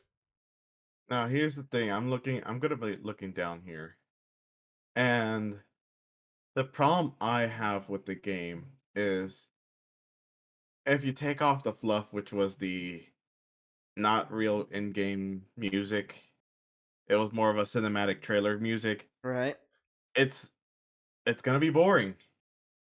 There's not gonna be anything to it. Like, yes, it's open world, sure, but here's the problem with open world games, especially when it came to the Pokemon, because when I was looking at like trailers of how the Pokemon act, they just walk around aimlessly. They don't do anything. They just walk around aimlessly. I see. And thing is, apparently people are like, "Oh my god, you can glide."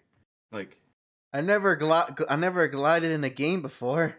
I'm like, just because you put a glider on a flying Pokemon doesn't mean it's better. I mean, literally all you did was explain how flying works whenever you use the move fly.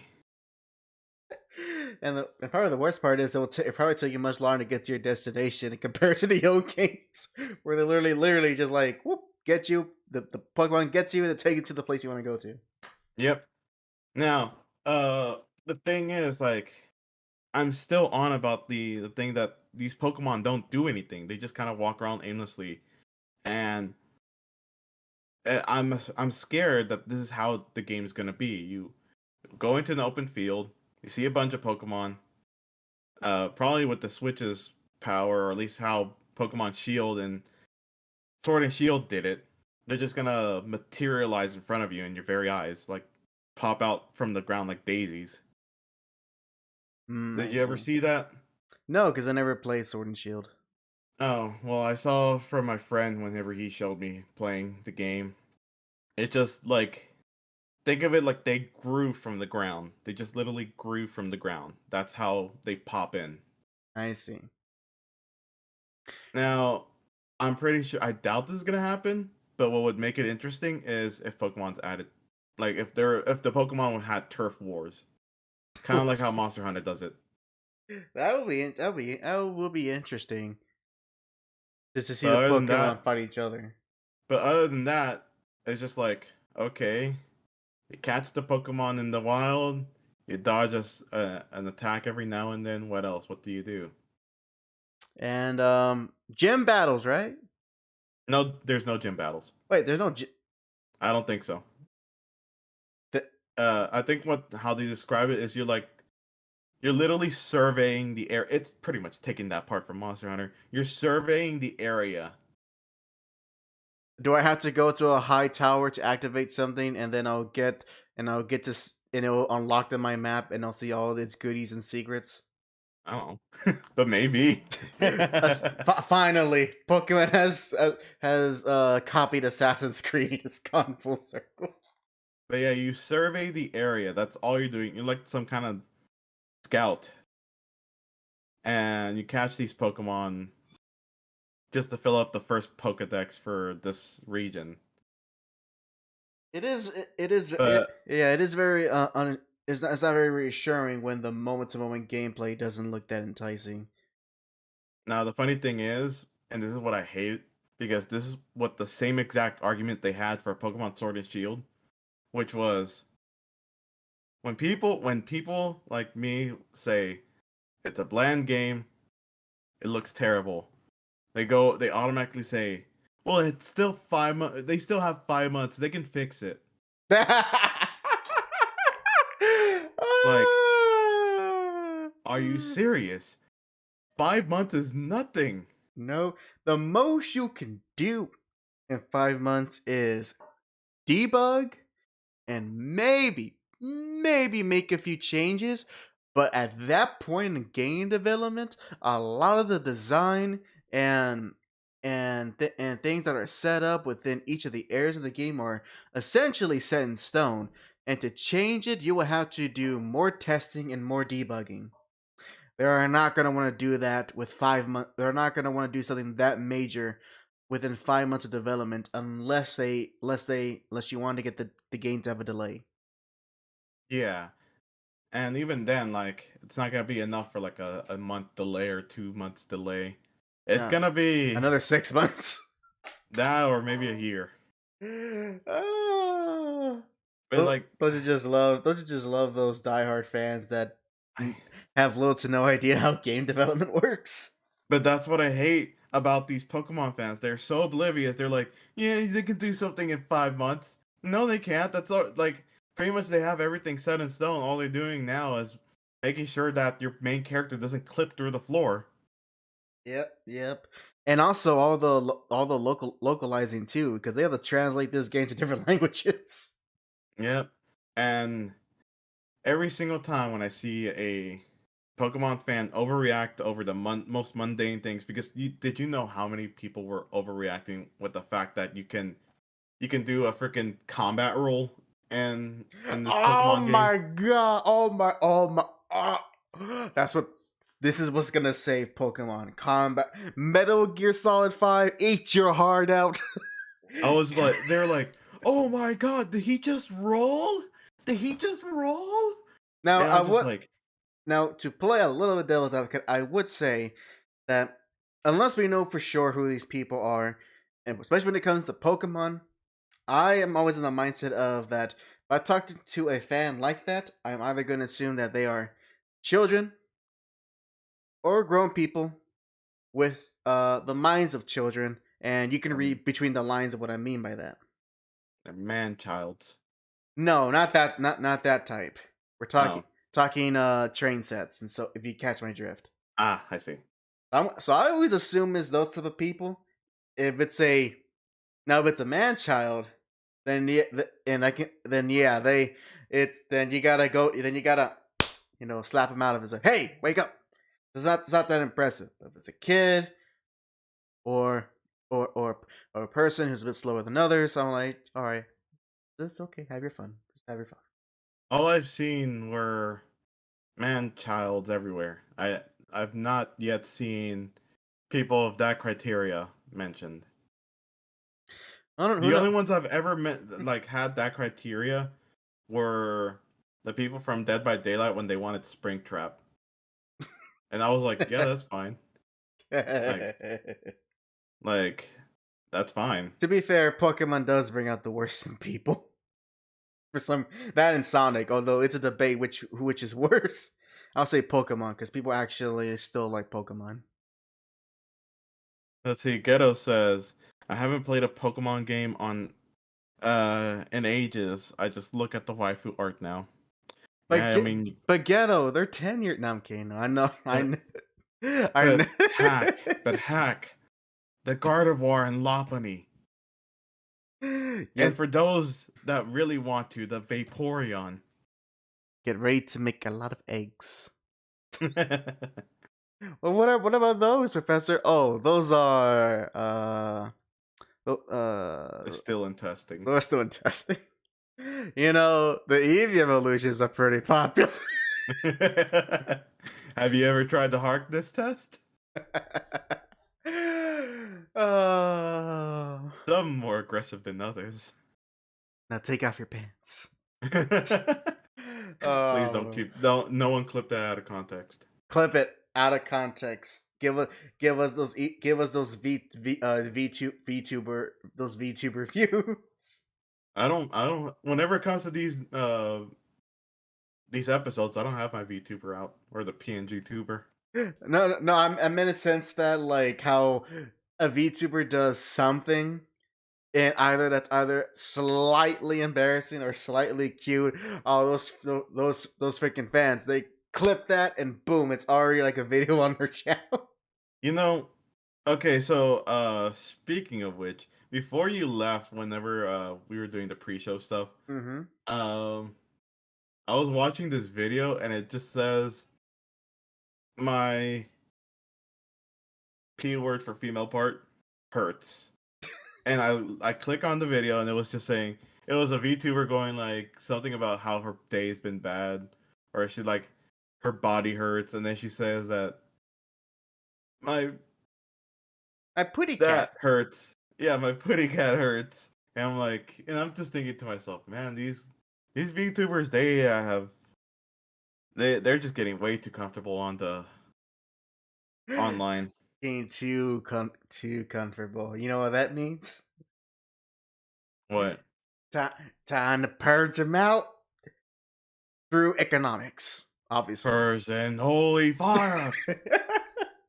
Only the holiest of VTubers can stay on YouTube. Oh, Ghetto says hack Jack out of context. No, that's gonna be a new segment, just like how Neanish has the out of context. How many streams and video? Well, actually, not really videos. But how many streams can you put us out of context? We probably, if we were a much bigger channel, we probably have loads of that. Or it'd be one of those channels that'd be like, hey, check out our clip channel, or stuff like that. It says VTubers got V simps. That's true. I am very glad. I enjoyed some of their content some of the time, but I'm glad I haven't sent like a single $1, nor have I any desire to do that. Girl, you said you loved that.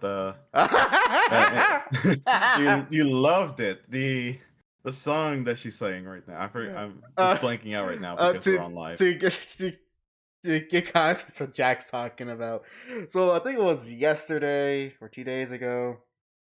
That shark YouTuber Go Gouda. She was trending. I was like, it was like what she's she's doing now. And apparently some I guess you could say V-sips were going crazy like, oh my gosh, she's singing Sabaton. And I'm like, I've heard her sing. And she's got like, that pretty cutesy voice. Yeah. But Sabaton. oh the phone. Oh, okay. I need to hear this for myself, just out of Mhm. pure curiosity. So I find the stream she's doing it. It looks like some sort of like one-off thing. The like literally her big like gimmick for that stream was, "Hey guys, I have a red color palette now. Color palette for this stream only." Hell yeah. I was like, okay, whatever. So I'm going through the stream, finding that moment, trying where she sings of all songs, "The Last Stand" by Sabaton, which is one of Sabaton's most famous songs, and is while used in a lot of Crusader memes, is actually not about a Crusader battle. I think it's like about the I think it's about like an invasion of the invasion of the Vatican, and how the Swiss Army Guard defended it with all their might. I think it was like I want to say during one of the World Wars, or at least at the very least it wasn't during the Crusades time. That's the point of it. Either And way, they were playing that in their Walkmans whenever they were fighting. sure, why not? But she starts singing this song, and I'm just hearing it, and I'm sure you can look this up. Some fanatic probably already clipped it already. And I'm hearing it, and I'm going, I'm like, oh my god, you like it's supposed like I'm not gonna judge. It's a karaoke thing, and I of all people can't. I'm not gonna critique someone else's singing, but it's just one of those things where is like that person does not have the voice for it. They do not have the voice for just not just power metal, but just any metal or rock in general. Cause it's too bubbly and high pitched and very sweet sounding. It's very Yeah. and if the song demands something more raspy and foreboding and bass and deep, Yeah. it's gonna sound funny. And maybe that was the intention. Like obviously she wasn't singing it in any serious manner. It was just whatever fun thing she was doing for her audience. But I listened to it and I'm like, not even for something funny. I just couldn't stand and watch the whole thing. Watch a little bit of it, tweet about it, and went off my day. I was like, all right, my curiosity is piqued, and to that shark girl, never do that again. I see clips of her videos or whatever they are every so often, and I could tell why some people like her, especially how she's like. At least I'm not sure about her in real life, but her character is pretty much an airhead. I get that. I Because get that impression too. this one VTuber was I think explaining to her, trying to teach her German or something like that, or just like some German tidbits. And she's like, okay, so in Germany we have the grade levels of 125 and 126. Oh, I seen that clip. And girl is just like, where are the other grades? Where's 3 and 4? Where's 3 and I will admit 4? that was actually pretty funny because she was so genuine in the misunderstanding. That's what actually made it funny. Oh man, but yeah, I know the clip you're talking about. I've seen that. Like I Or my said, favorite one, where she was talking about how it's gonna be the beach episode, and then randomly in the stream she goes, "This ain't the beach. This is a bathtub." oh, I think so. I think I see someone animate that. Oh yeah, I think so too. Yeah, like I said, sometimes those VTubers have their funny moments, and there could be some funny fan animations. The only problem is that you gotta know whatever in jokes all those streamers have. I think that's the only big hurdle. But whatever. Like it says, It's always Pecora though. That's the devil one, the devil bunny. Daxa says, reason I can't watch VTubers, they have this weirdly adorable movement. Don't ask. All right, don't ask. Adorable movement. Don't ask, don't tell. Gotcha. I'm just confused, but I won't ask. But can I inquire? Yes, but can I inquire? Oh man. And actually, let's see, what time was it? Ooh, it's 10 to 3:50. 3:50. What you mean 2:50? 3:50. 2:50. Nah. Okay, 350. I think would you say?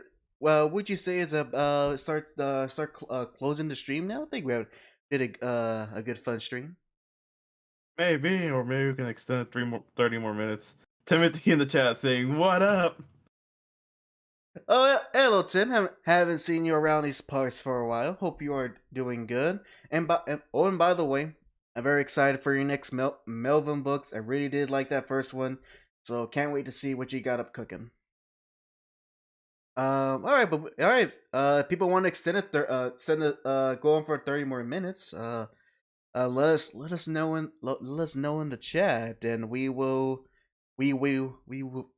English, and we will grant that. Well, if your English is broken, we can try Spanish. No. 10 says not just one but two new. That's right.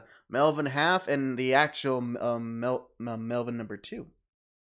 So yes, very look forward to both of them. Very much look forward to them. Ooh.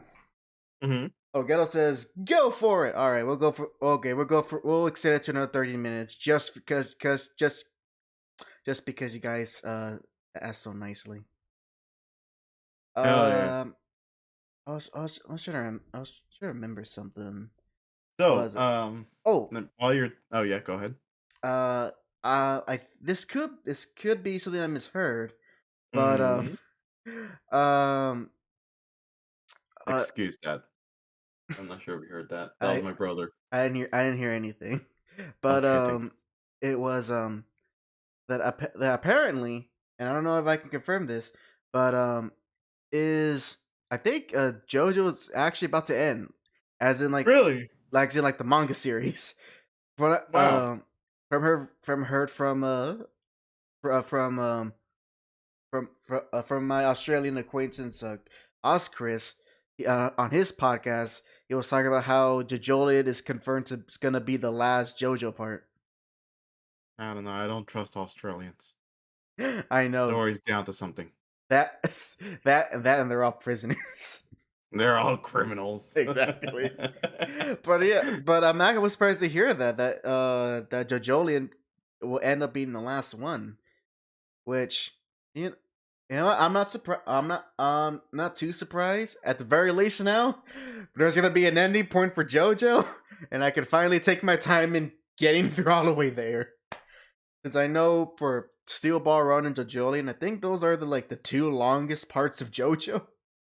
We still need to finish up part 5. I will. I already said my piece on it. I'm not gonna repeat it again.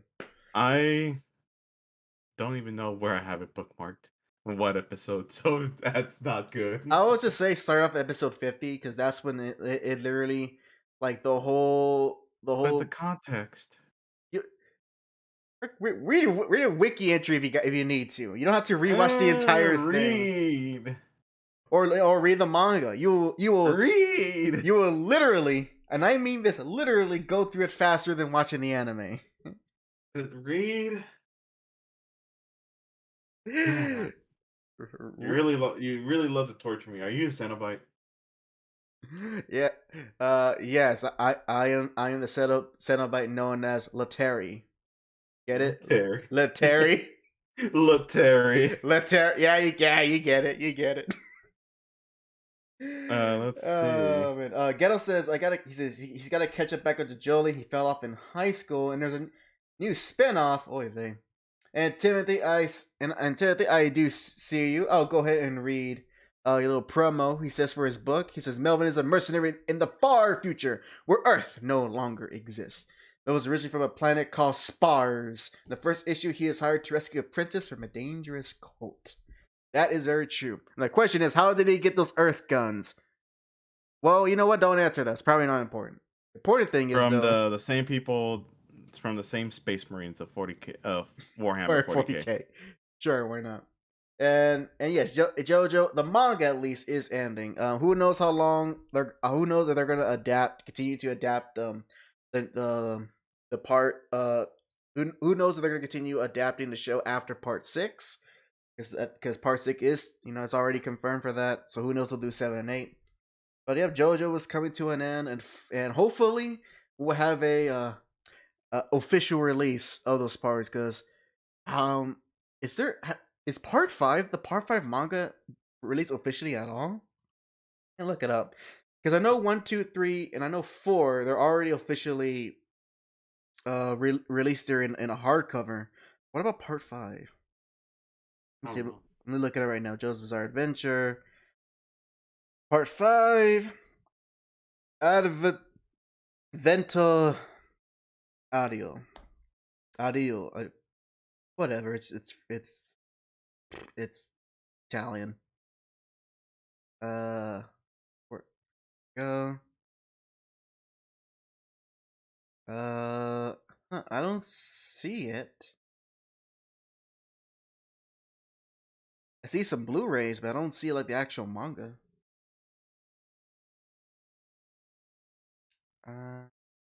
Sorry, let me check. Let me just check on Amazon real quick. They're usually will have stuff like that. Oh yeah, they did. They do. Never mind. Yep, I see it. Part 5, volume 1, and volume 2. Okay, never mind then. Yeah. Okay, good. They're still doing that. I thought they probably stopped that years ago or something. Awesome. Oh, Tim goes on to say, first the guns, he says, well, my excuse is there's some old joke from Earth still floating around or on other planets. I'm just being facetious about that. You don't have to actually explain it. As Tim goes on, so they have built their guns based on the stuff they have found. And he goes, how about the new Suicide Squad? I've been hearing mixed reviews of that. I have, being honest here, I have no interest in watching the new Suicide Squad movie. I didn't see the last one, and that's mostly because there's not really anything going anything with like any actors or directors or whatever. I just have no interest of the original team itself, and that's mainly because I haven't read 80 Suicide Squad comic before doing the whole villain thing. I know back then they at least maybe but before the 80s it was literally just a ragtag team of soldiers set on like on Black Ops missions before they did the whole villain gimmick. But really, I'm just not that interested in it. That's really all there is to it. And and um and also I don't want to pay for HBO Max.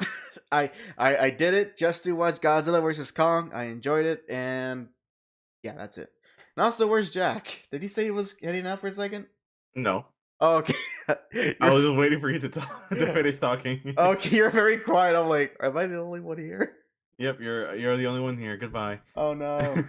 But like, I did watch the movie and I liked it. I mean, I just like the fact that Sylvester Stallone was King Shark. Oh, like he voiced them? Yeah. Damn. Oh, what? That's interesting. This is Stallone friends with James Gunn, because that's the second movie in which he makes somewhat of an appearance in a James Gunn movie, because he had like a cameo in the second Guardians of the Galaxy. But I just like the fact that that King Shark is just dumber than just a sack of potatoes. He is a shark. They're not that smart. Like, I love the one scene where Waller is asking everyone for questions over the mission, and King Shark raises his hand, and then she's like, "Yes, Nanawe," and he just points to his hand and goes, "Hand." Like, "Yes, Nanawe, that's your hand. Very good." He just gives a nod, like a confirmation, like just being happy that he got it right. Ghetto says there will be a part 9 called JoJo Land. Don't do that. Don't do that. No, don't do that to me. Is it gonna be like Kaiba Land? Kaiba Land, but gayer. Since lots of torrent sites, I know about like I need to have an interest in the first place. I have no interest in the Suicide Squad. But if Jack enjoyed it, then it must be a decent movie, a decent fun movie. Saxo says, I mean, we know a sharker who isn't smart too. Speaking of sharks, um, I just want to I'll tell a little bit about this because I just want to talk a little bit about Jaws because there'll be no other situation I'll get to talk to about anyone because I think I'm the only person who would care about this stuff. Yeah, It, screw Jaws. no, Jaws is a great movie. Sequels, not so much. Maybe Jaws No, too. screw him. I'm gonna make him food. He's gonna be turned into food. But I just want to state that Jaws is definitely one of my favorite movies, and it's mostly just because it is mostly not solely, but mostly if you guys ever like just rewatch Jaws, and I want you to really pay attention to the dialogue. I kid you not. Aside from maybe like videos I'm sorry, movies that try to be like a documentary or of sorts, I love the how natural the dialogue is in that movie, and when and when the characters talk, they talk like real people. Uh, and when I mean that, I meant in the sense in the way that the way how they react or how they the way how they argue or how they discuss things. You don't they don't feel like movie characters. They feel like real people that you will meet and that they will talk exactly like that. And just something I just really love about that movie because the whole entire movie is not really obviously people want to come in for the shark, but obviously with any horror movie, if you don't care about the main characters at stake, it's kind of hard to get into invested in the movie. Then you're just kind of waiting for the characters to die. True. But with Jaws, you get so attached to your three main leads and see how and how their different personalities clash and some of the stories they share from each other that you don't get like their entire backstory, but you get pieces of history between them that you understand who they are, how they come from, and what led them to where they are right now to hunt down the shark.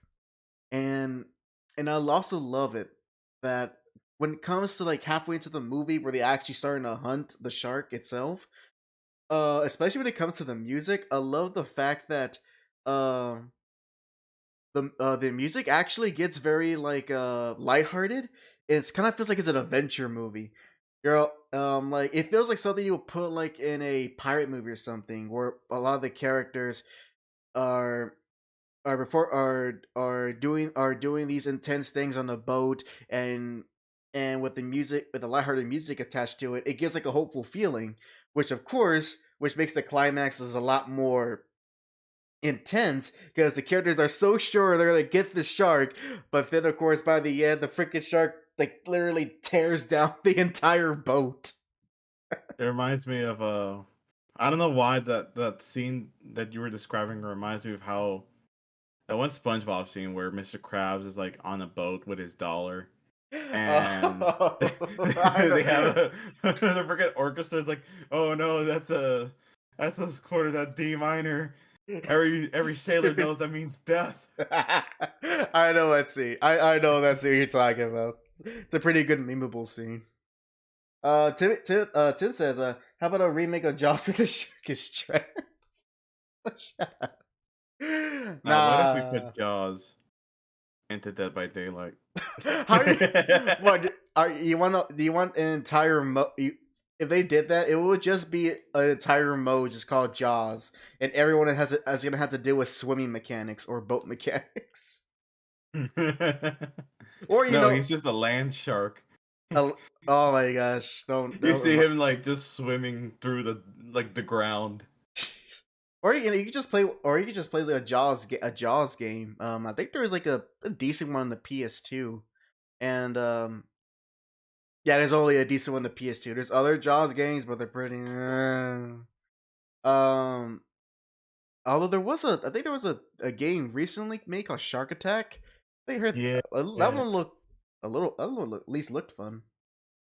those are pretty mind-numbing fun violence. Gallo says, ever read Gaio by Junji Ito? That's how you do. Oh, I think I know what. Is that the land? Is that the shark with the freaking spider? That's like with this like with the legs. It looks like the insect-like legs. Is that what it is? I Oh, think I remember I saved that image on my phone because I was like, "That's nightmare-inducing." Uh, save photo. I- the land shark. That's nightmare inducing. All right, let's save it and keep it in our memories. Oh yeah, and hey, if you keep staring at it long enough, eventually eventually it starts not to be as scary. I mean, let me see. Although its eyes, though, its eyes are freaky. There's lifeless white eyes. I think I've seen adaptations of that thing before. I don't but I only know that it exists. I never actually seen it, so don't ask me if I ever read or anything like that. I just know that it exists. There's apparently a very big fascination about that on Google because I keep seeing a lot of it. You know, it reminds me. I feel like this would be a random SCP. It does look like some weird SCP. Oh, and actually, really another topic. Jack, you want to know actually what YouTube videos I've been watching recently? Which ones? You ever heard of a channel called Defunct Land? No. So what? So it's been a while. It's a channel that's been pretty. It's been active for quite a while, but Hmm. pretty much it's a YouTube channel that that gives essentially um historical accounts and records of famous theme park attractions, and it tells you like when it was made, what was the concept behind them, when did it what problems was it popular, was it not, when did it officially ended, or what did it turn into in the future. And they do it mostly around a lot of the stuff from the Disney parks, but I've been Hmm. watching a lot of stuff and it's actually like super fascinating of how a lot of these theme park attractions get made. And I just finished watching one earlier today where it was about the 1964 World's Fair and how this was like one of the most biggest fairs with and it was pretty much a story about one of the most biggest fairs in which an infamous New York realtor who wanted to make this big park in order to like continue his legacy, and how that would end up to be one of the probably worst ideas he's ever did, because what ended up happening is that the park was getting a lot of problems. There was a lot of troubles with sponsors, and one of the big partners for that park was Walt Disney himself, and he was going to make a few attractions for the World's Fair. And it was actually through this fair that Walt Disney and a lot of the engineers over at the parks is where I can't say for sure if they is was invented, but at least they pioneered the art of animatronics through because of the World's Fair. And so it goes through all that history and a lot of the stuff that was going on of the realtor that I was talking about.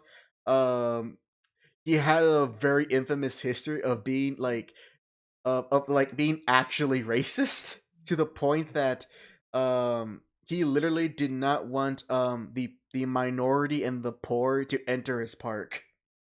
Oh wow. Well then. Yeah, like we're talking like actual racist. And he had like a lot of weird stipulations about how the park wanted, how he wanted to make this extremely giant thing with people from different parts of the world coming in to make their little either amusements or pavilions or whatever. And by the end of it all, it was the fair almost succeeded, but by the end of its run, it was a financial failure Oh. because uh for many reasons. One of the big problems with the park was that it was just having low attendance up until October, and because of that low attendance for most of the summer season, that that put the park and the man into lots of debt with creditors and realtors and so forth. It eventually was able to kind of pick up steam by literally near the end of its season, but by that point it was like too little, too late. And Hmm. what and the funny thing is, what ended up happening was, I think one of the reasons not a lot of people came, at least is what it's theorized, is because the man behind it, because he was very much against minorities and the poor coming in to tarnish his park. Um, oh, the audience just wasn't big enough to sustain it, and as well, this I don't think it was a big factor, but one of the things early on he wanted to do was he did not want to, how he viewed it, he didn't want to add in any type of debaucherous amusements at his park, which included bars, dancing girls, gambling, stuff like that. He didn't want to do that because he wanted like a fun like type of fair for the whole for your family. But because the park was doing so bad, like near the end, he eventually did just add like dancing girls, bars, and gambling into the park eventually, just to get that money back. Because he views like, oh, that's beneath me. This is for sophisticated society. This is why you can't be racist. Exactly. And actually fun fact, because this was 64, middle of the civil rights era, uh, a activist group in New York put called him out for literally having like only one black man on staff for the construction of the park, and so the man had to literally kowtow and hire a lot more minorities to so that people can get off his back about it. Oh You got man, Twitter canceled before it was Twitter. it was proper activism. But that's the one I was just wishing it was on the actually more fascinating stuff is the stuff that way with Walt Disney, because of his experience with the World's Fair, it helped inspire a lot of future attractions for the Disney parks, and just learning about that stuff, it's sincerely fascinating, even even if we're like you just want to learn some like some tidbit stuff.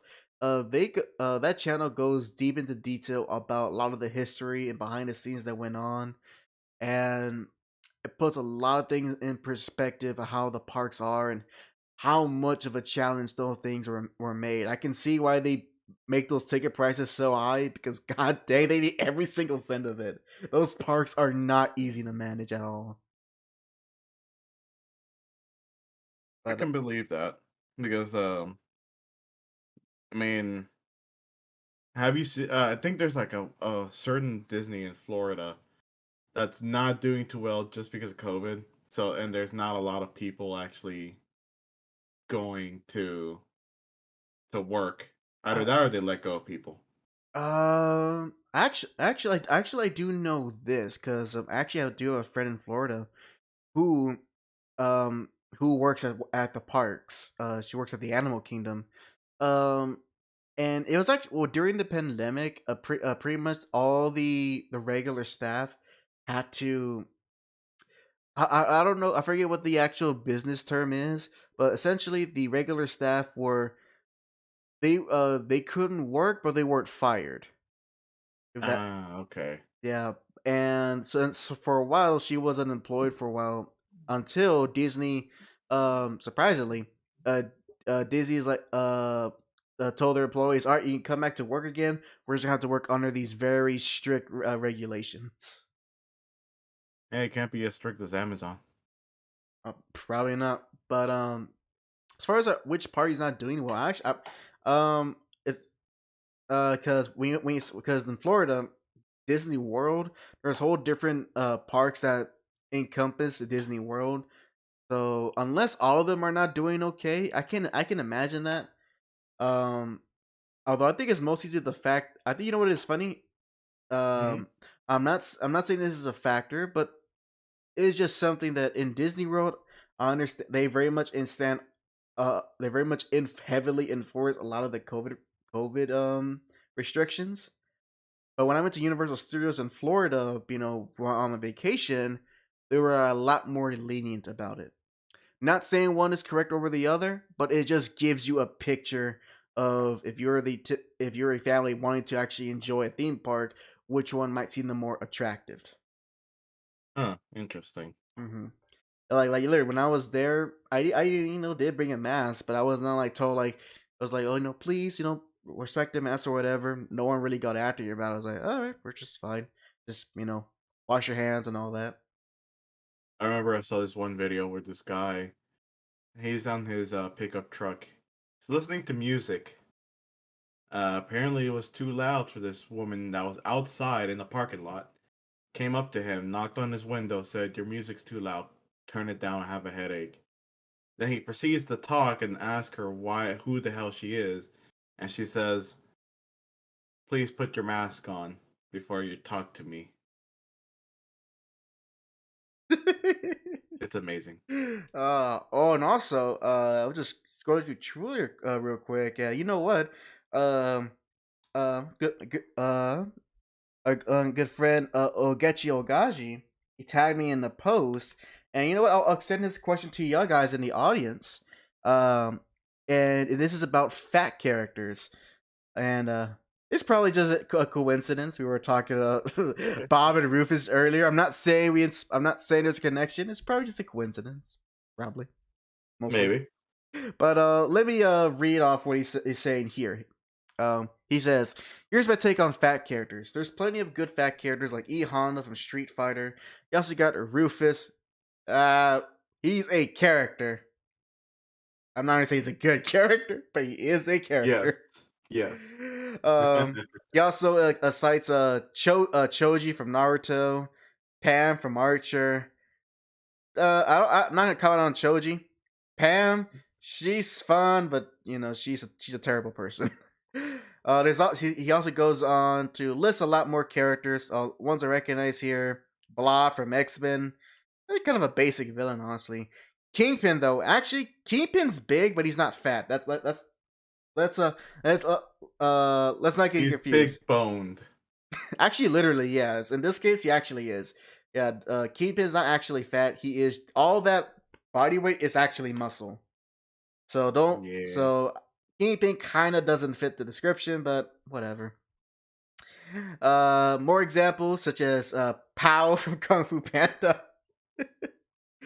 And a lot more. Like he's just citing more examples. Yeah, Bob, Gonryu from Tekken, and so forth. He goes, all right. So here he goes to continue his opinion. He goes, what sets them apart from the stuff from modern Hollywood is that there's more to these characters than just the fact they're fat, and they're actually cool and badass. Overall, if you're gonna create a fat character, as always, I think this is pretty much his catchphrase. The execution and creativity has to be on point, and there should be more to them than that. And don't use these characters as a mouthpiece for moral grandstanding and virtue signaling points in identity politics. Period. So, great. So yeah, I agree. I agree too. Now, I would say this.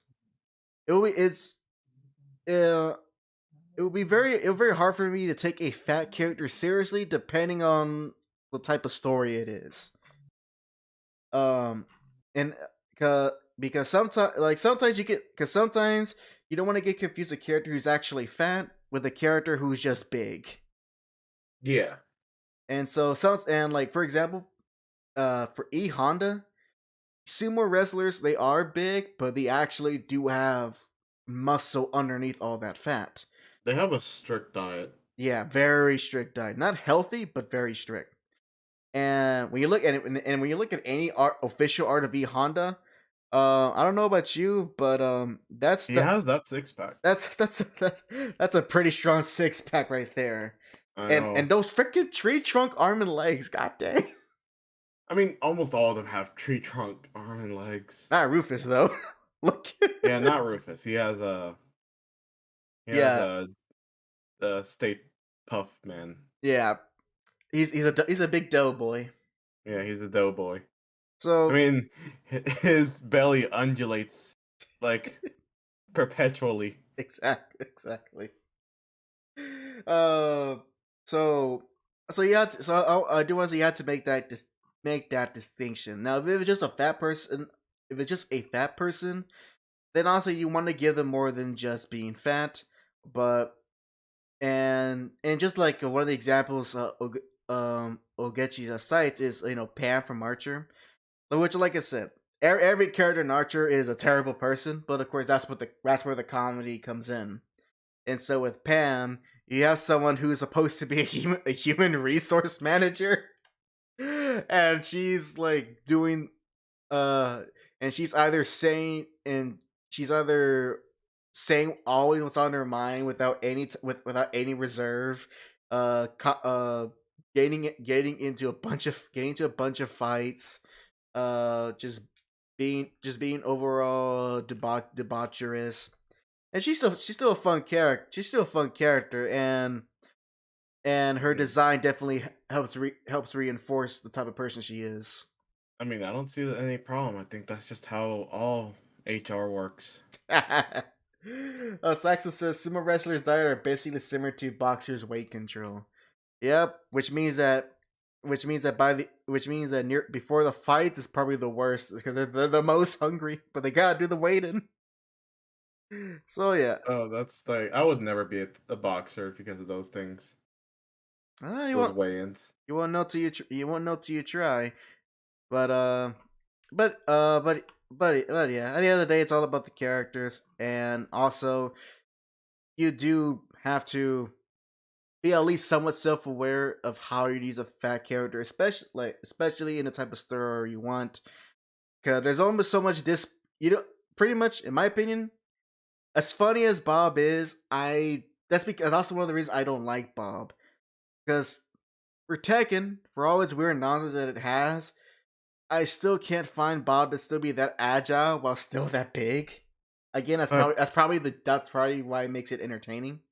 But speed and weight. I know, like I said, at the end of the day, as cool as he fights, he's still a joke. He's still a type of joke character. No, you're a joke whenever a friggin' 300-pound man will backflip kick you. And you didn't dodge. That wind up with. Then again, he has like small wind up there. In any case, the 30 minutes has passed. So, what do you say we go ahead and start our closing segment? All right, I think we should. All right then. First off, Jack, do you have anything to announce until the next episode of the HAC Show? So, for this upcoming week, I think I'm gonna have to put a pause on just streaming in general for this week, just because I want to find out how this is going to affect my college right now. It's gonna start up next week on Monday. I did have my college days to be in the morning, but still, I just wanted to see how much that's gonna affect me.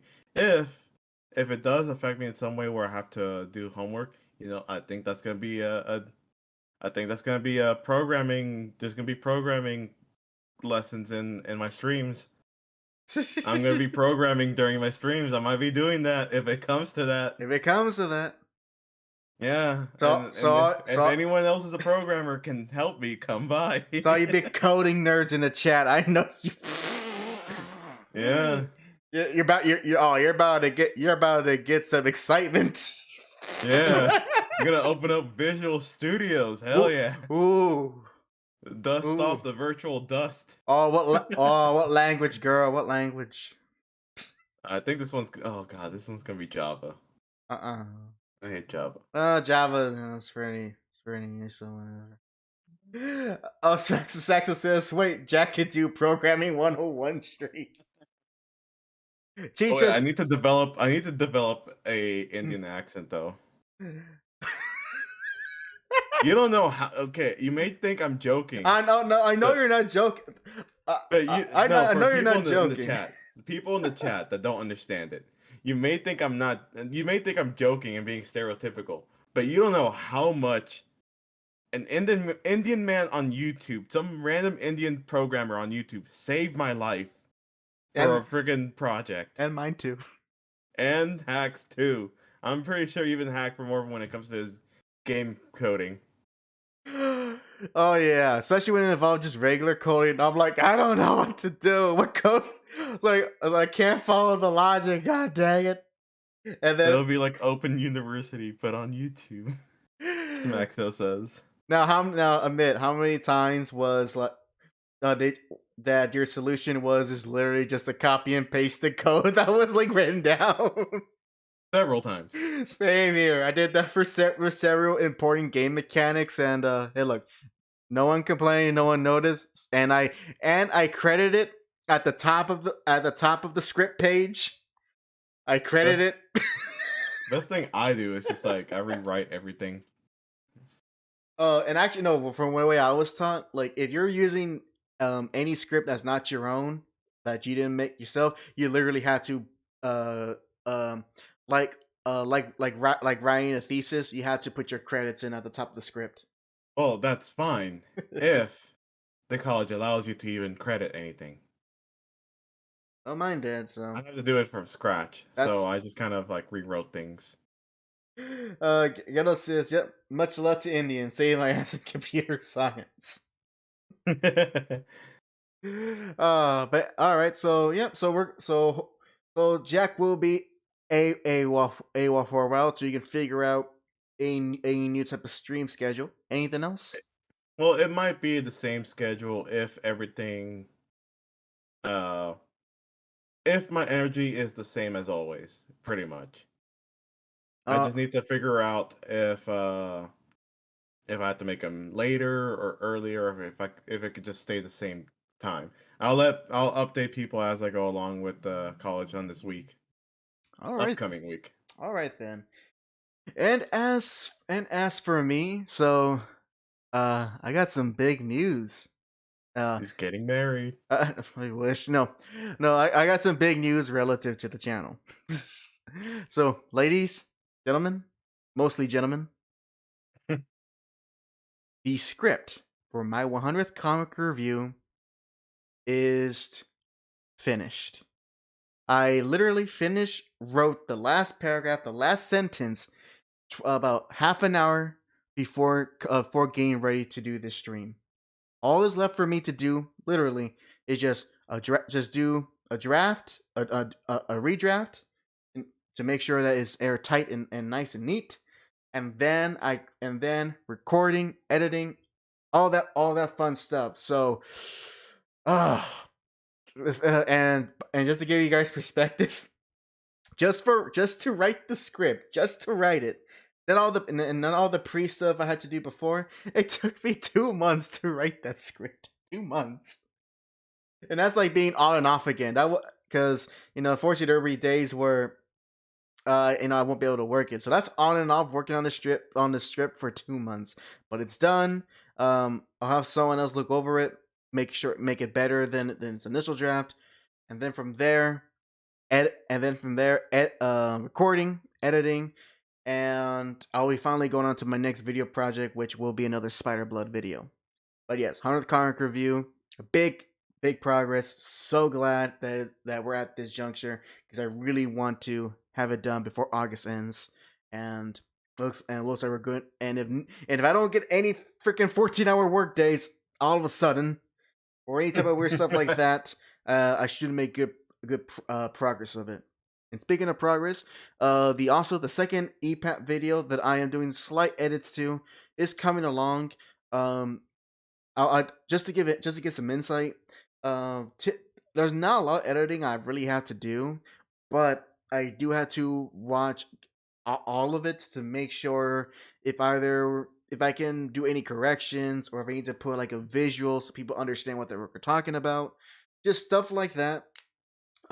With just stuff like that, so more context is given, and as well to make sure that there's no weird stuff that happens within the actual video file. Instead of just going, all right, just clip these two clip this, and then just boom, render it. So that's why it's taking me quite a while. That's why it's not out yet as its own video, because I'm just making sure everything is all correct before before I officially upload it. And of course, Kamen Rider Amazons will be put on hold for the reasons I already said in the beginning.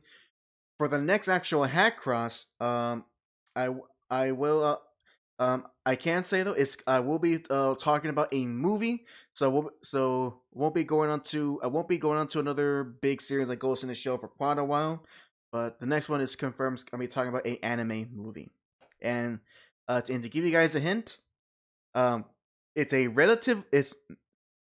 not relatively, it's actually a very recent anime movie that's come out. And before you say no, it's not Evangelion that just came out. I do not care for that series, so I probably never will watch it in all the time I'm alive. But it is a very recent anime film.